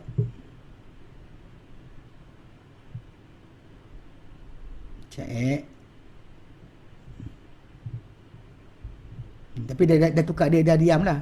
Tapi saya tahulah kumpulan ni terlibat kumpulan teori konspirasi. Dia kata apa? Para sahabat radhiyallahu anhum apabila berdebat tentang satu perkara agama, apabila mereka mendengar Rasulullah SAW bersabda, lalu masing-masing diam. Kerana itu mereka dekat dengan syurga Allah. Kita sekarang apabila berdebat dengan agama, apabila dikatakan bersabda Rasulullah SAW, kita akan kata apa kata sahabat. Okay? Apa kata sahabat? Apa kata ulama? Apa kata syekh? Adakah kita masih dekat dengan syurga Allah Subhanahu Wa Taala? Dia terus jauhkan orang dengan pendapat tersebut, kononnya orang terjauh daripada Allah Taala sebab tak macam para sahabat. Saya jawab balik. Saya tulis kat bawah tu, saya kata apa? Saya kata kata-kata ni diungkap tanpa tanggungjawab. Saya kata kerana apabila kita buka dalam kitab hadis, ada je para sahabat Nabi tak diam walau selepas dicerita kepada dia apa dia dengar daripada Nabi. Contoh dalam hadis Sahih Muslim, hadis nombor 368. Saya bukan nak kata ini untuk tolak langgar sunnah, tapi nak fahamkan adab para sahabat pun bila dengar sabda Nabi, diorang masih lagi timbang hadis yang mereka dengar tadi dengan apa mereka belajar. Diorang akan sentiasa ukur dalil dengan dalil. Ada disiplin, bukannya main terjah aja. Dan orang yang menolak, tak nak terima, tak ada yang satu lagi kata kamu telah melanggar hadis Nabi dan sebagainya. Tak ada cakap itu. Contoh yang mudah dalam kisah tayamum. Dan kisah tayamum, hadis yang saya sebutkan tu, kisah tayamum. Kisah di mana bila mana Abu Musa al-Asy'ari dengan Ibnu Mas'ud radhiyallahu anhu, mereka berbahas berkenaan dengan tajuk tayamum gantikan mandi dan wuduk. Pasal Ibnu Mas'ud pegang pendapat Umar. Tayamum hanya ganti wuduk, tak ganti mandi. Maksudnya kalau air tak ada, kita junub, tunggu sampai air ada. Kalau air tak ada. Kalau air ada, wajib mandi. Dia kata macam tu. Kalau air tak ada, maka kita tunggu sampai air ada, baru mandi dan solat. Ini pendapat Umar, pendapat Ibn Mas'ud. Jadi ketika tu, Abu Musa al-Asy'ari cerita kepada Ibn Mas'ud tentang kisah yang berlaku. Ammar bin Yasir ceritakan tentang macam mana dia dengan Umar pernah sekali keluar dari musafir.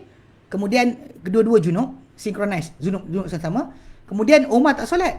Yang Ammar bin Yasir dia golek-golek kat tanah macam binatang, kemudian dia solat.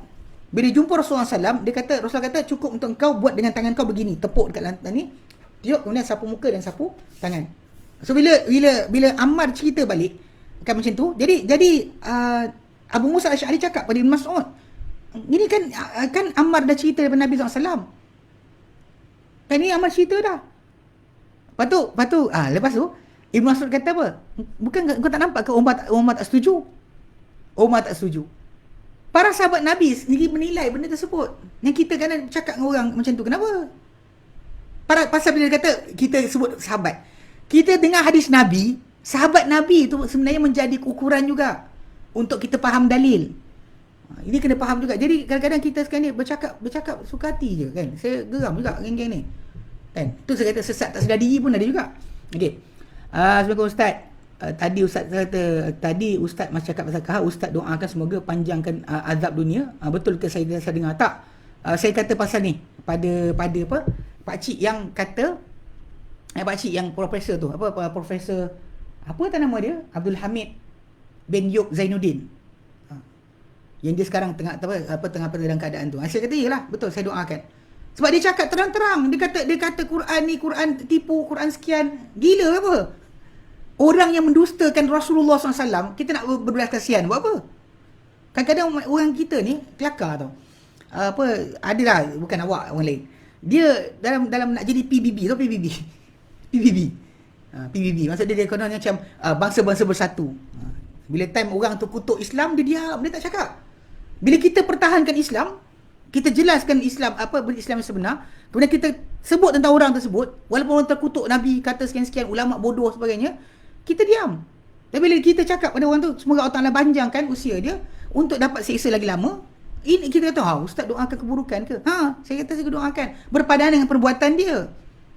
Macam Musailamah Al-Kadzab. Bila dia bohong atas nama Rasulullah SAW, dia bohong. Kata dia nak seorang Nabi. Mana ada para sahabat kata doa, semoga Allah Ta'ala beri hidayah pada dia. Diorang keluarkan tentera, perang. Keluarkan tentera, perang dengan orang tersebut. Bukannya diam saja. Ini betul. Ini memang betul saya cakap tadi. Okay? Ustaz saya kena Cina berikan hamper hadiah pada jiran bangsa Cina. Hari raya pula jiran Cina beri hadiah pada saya pula. Dia kata tak boleh. Tadi dia jawab lah. Dia jawab dah ni. Bukan Chinese New Year saja bagi hadiah saya, tapi bila balik kampung saya bagi buah tangan untuk jiran Cina. Okay. Kalau dia kata buah tangan, dia tak ada kaitan dengan hari perayaan, tak apa.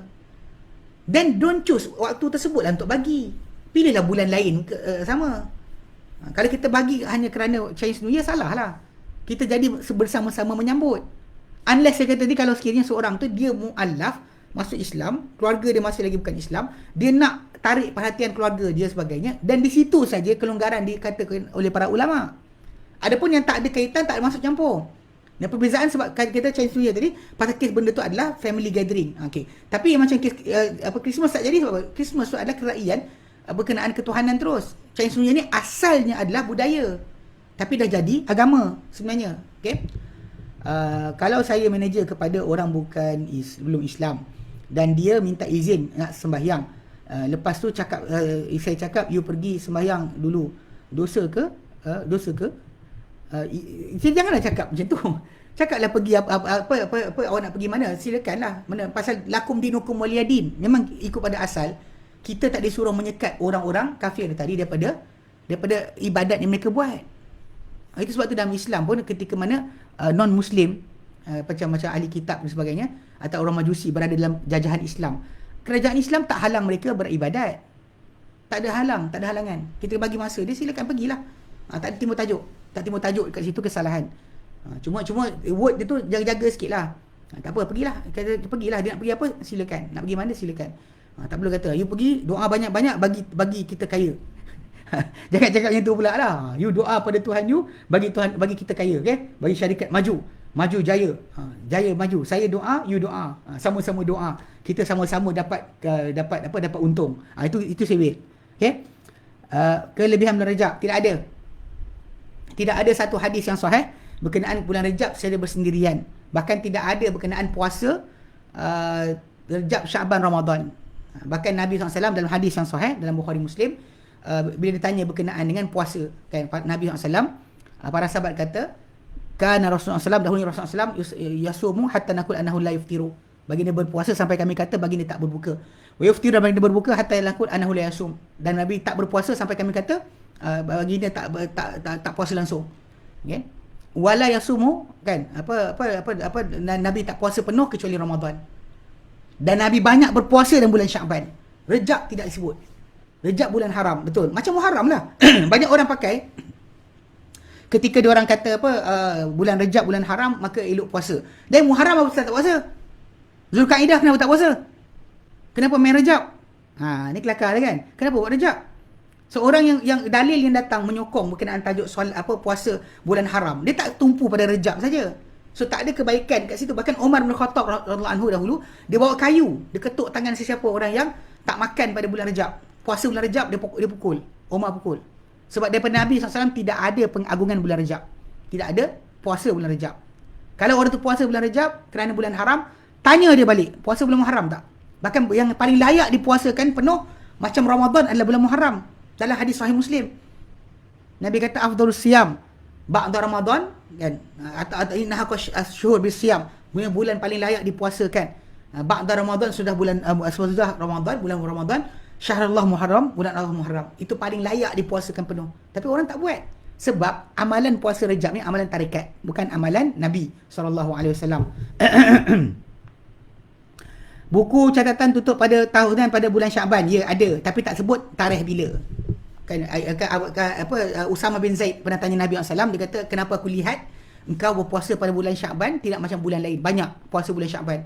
Nabi berkata, dzaka syahrun, itu adalah syahrun dilupakan oleh orang ramai. Baina Rajab wa Ramadan, antara Rajab Ramadan. Di dalamnya diangkat amalan. Di dalam bulan ni diangkat amalan.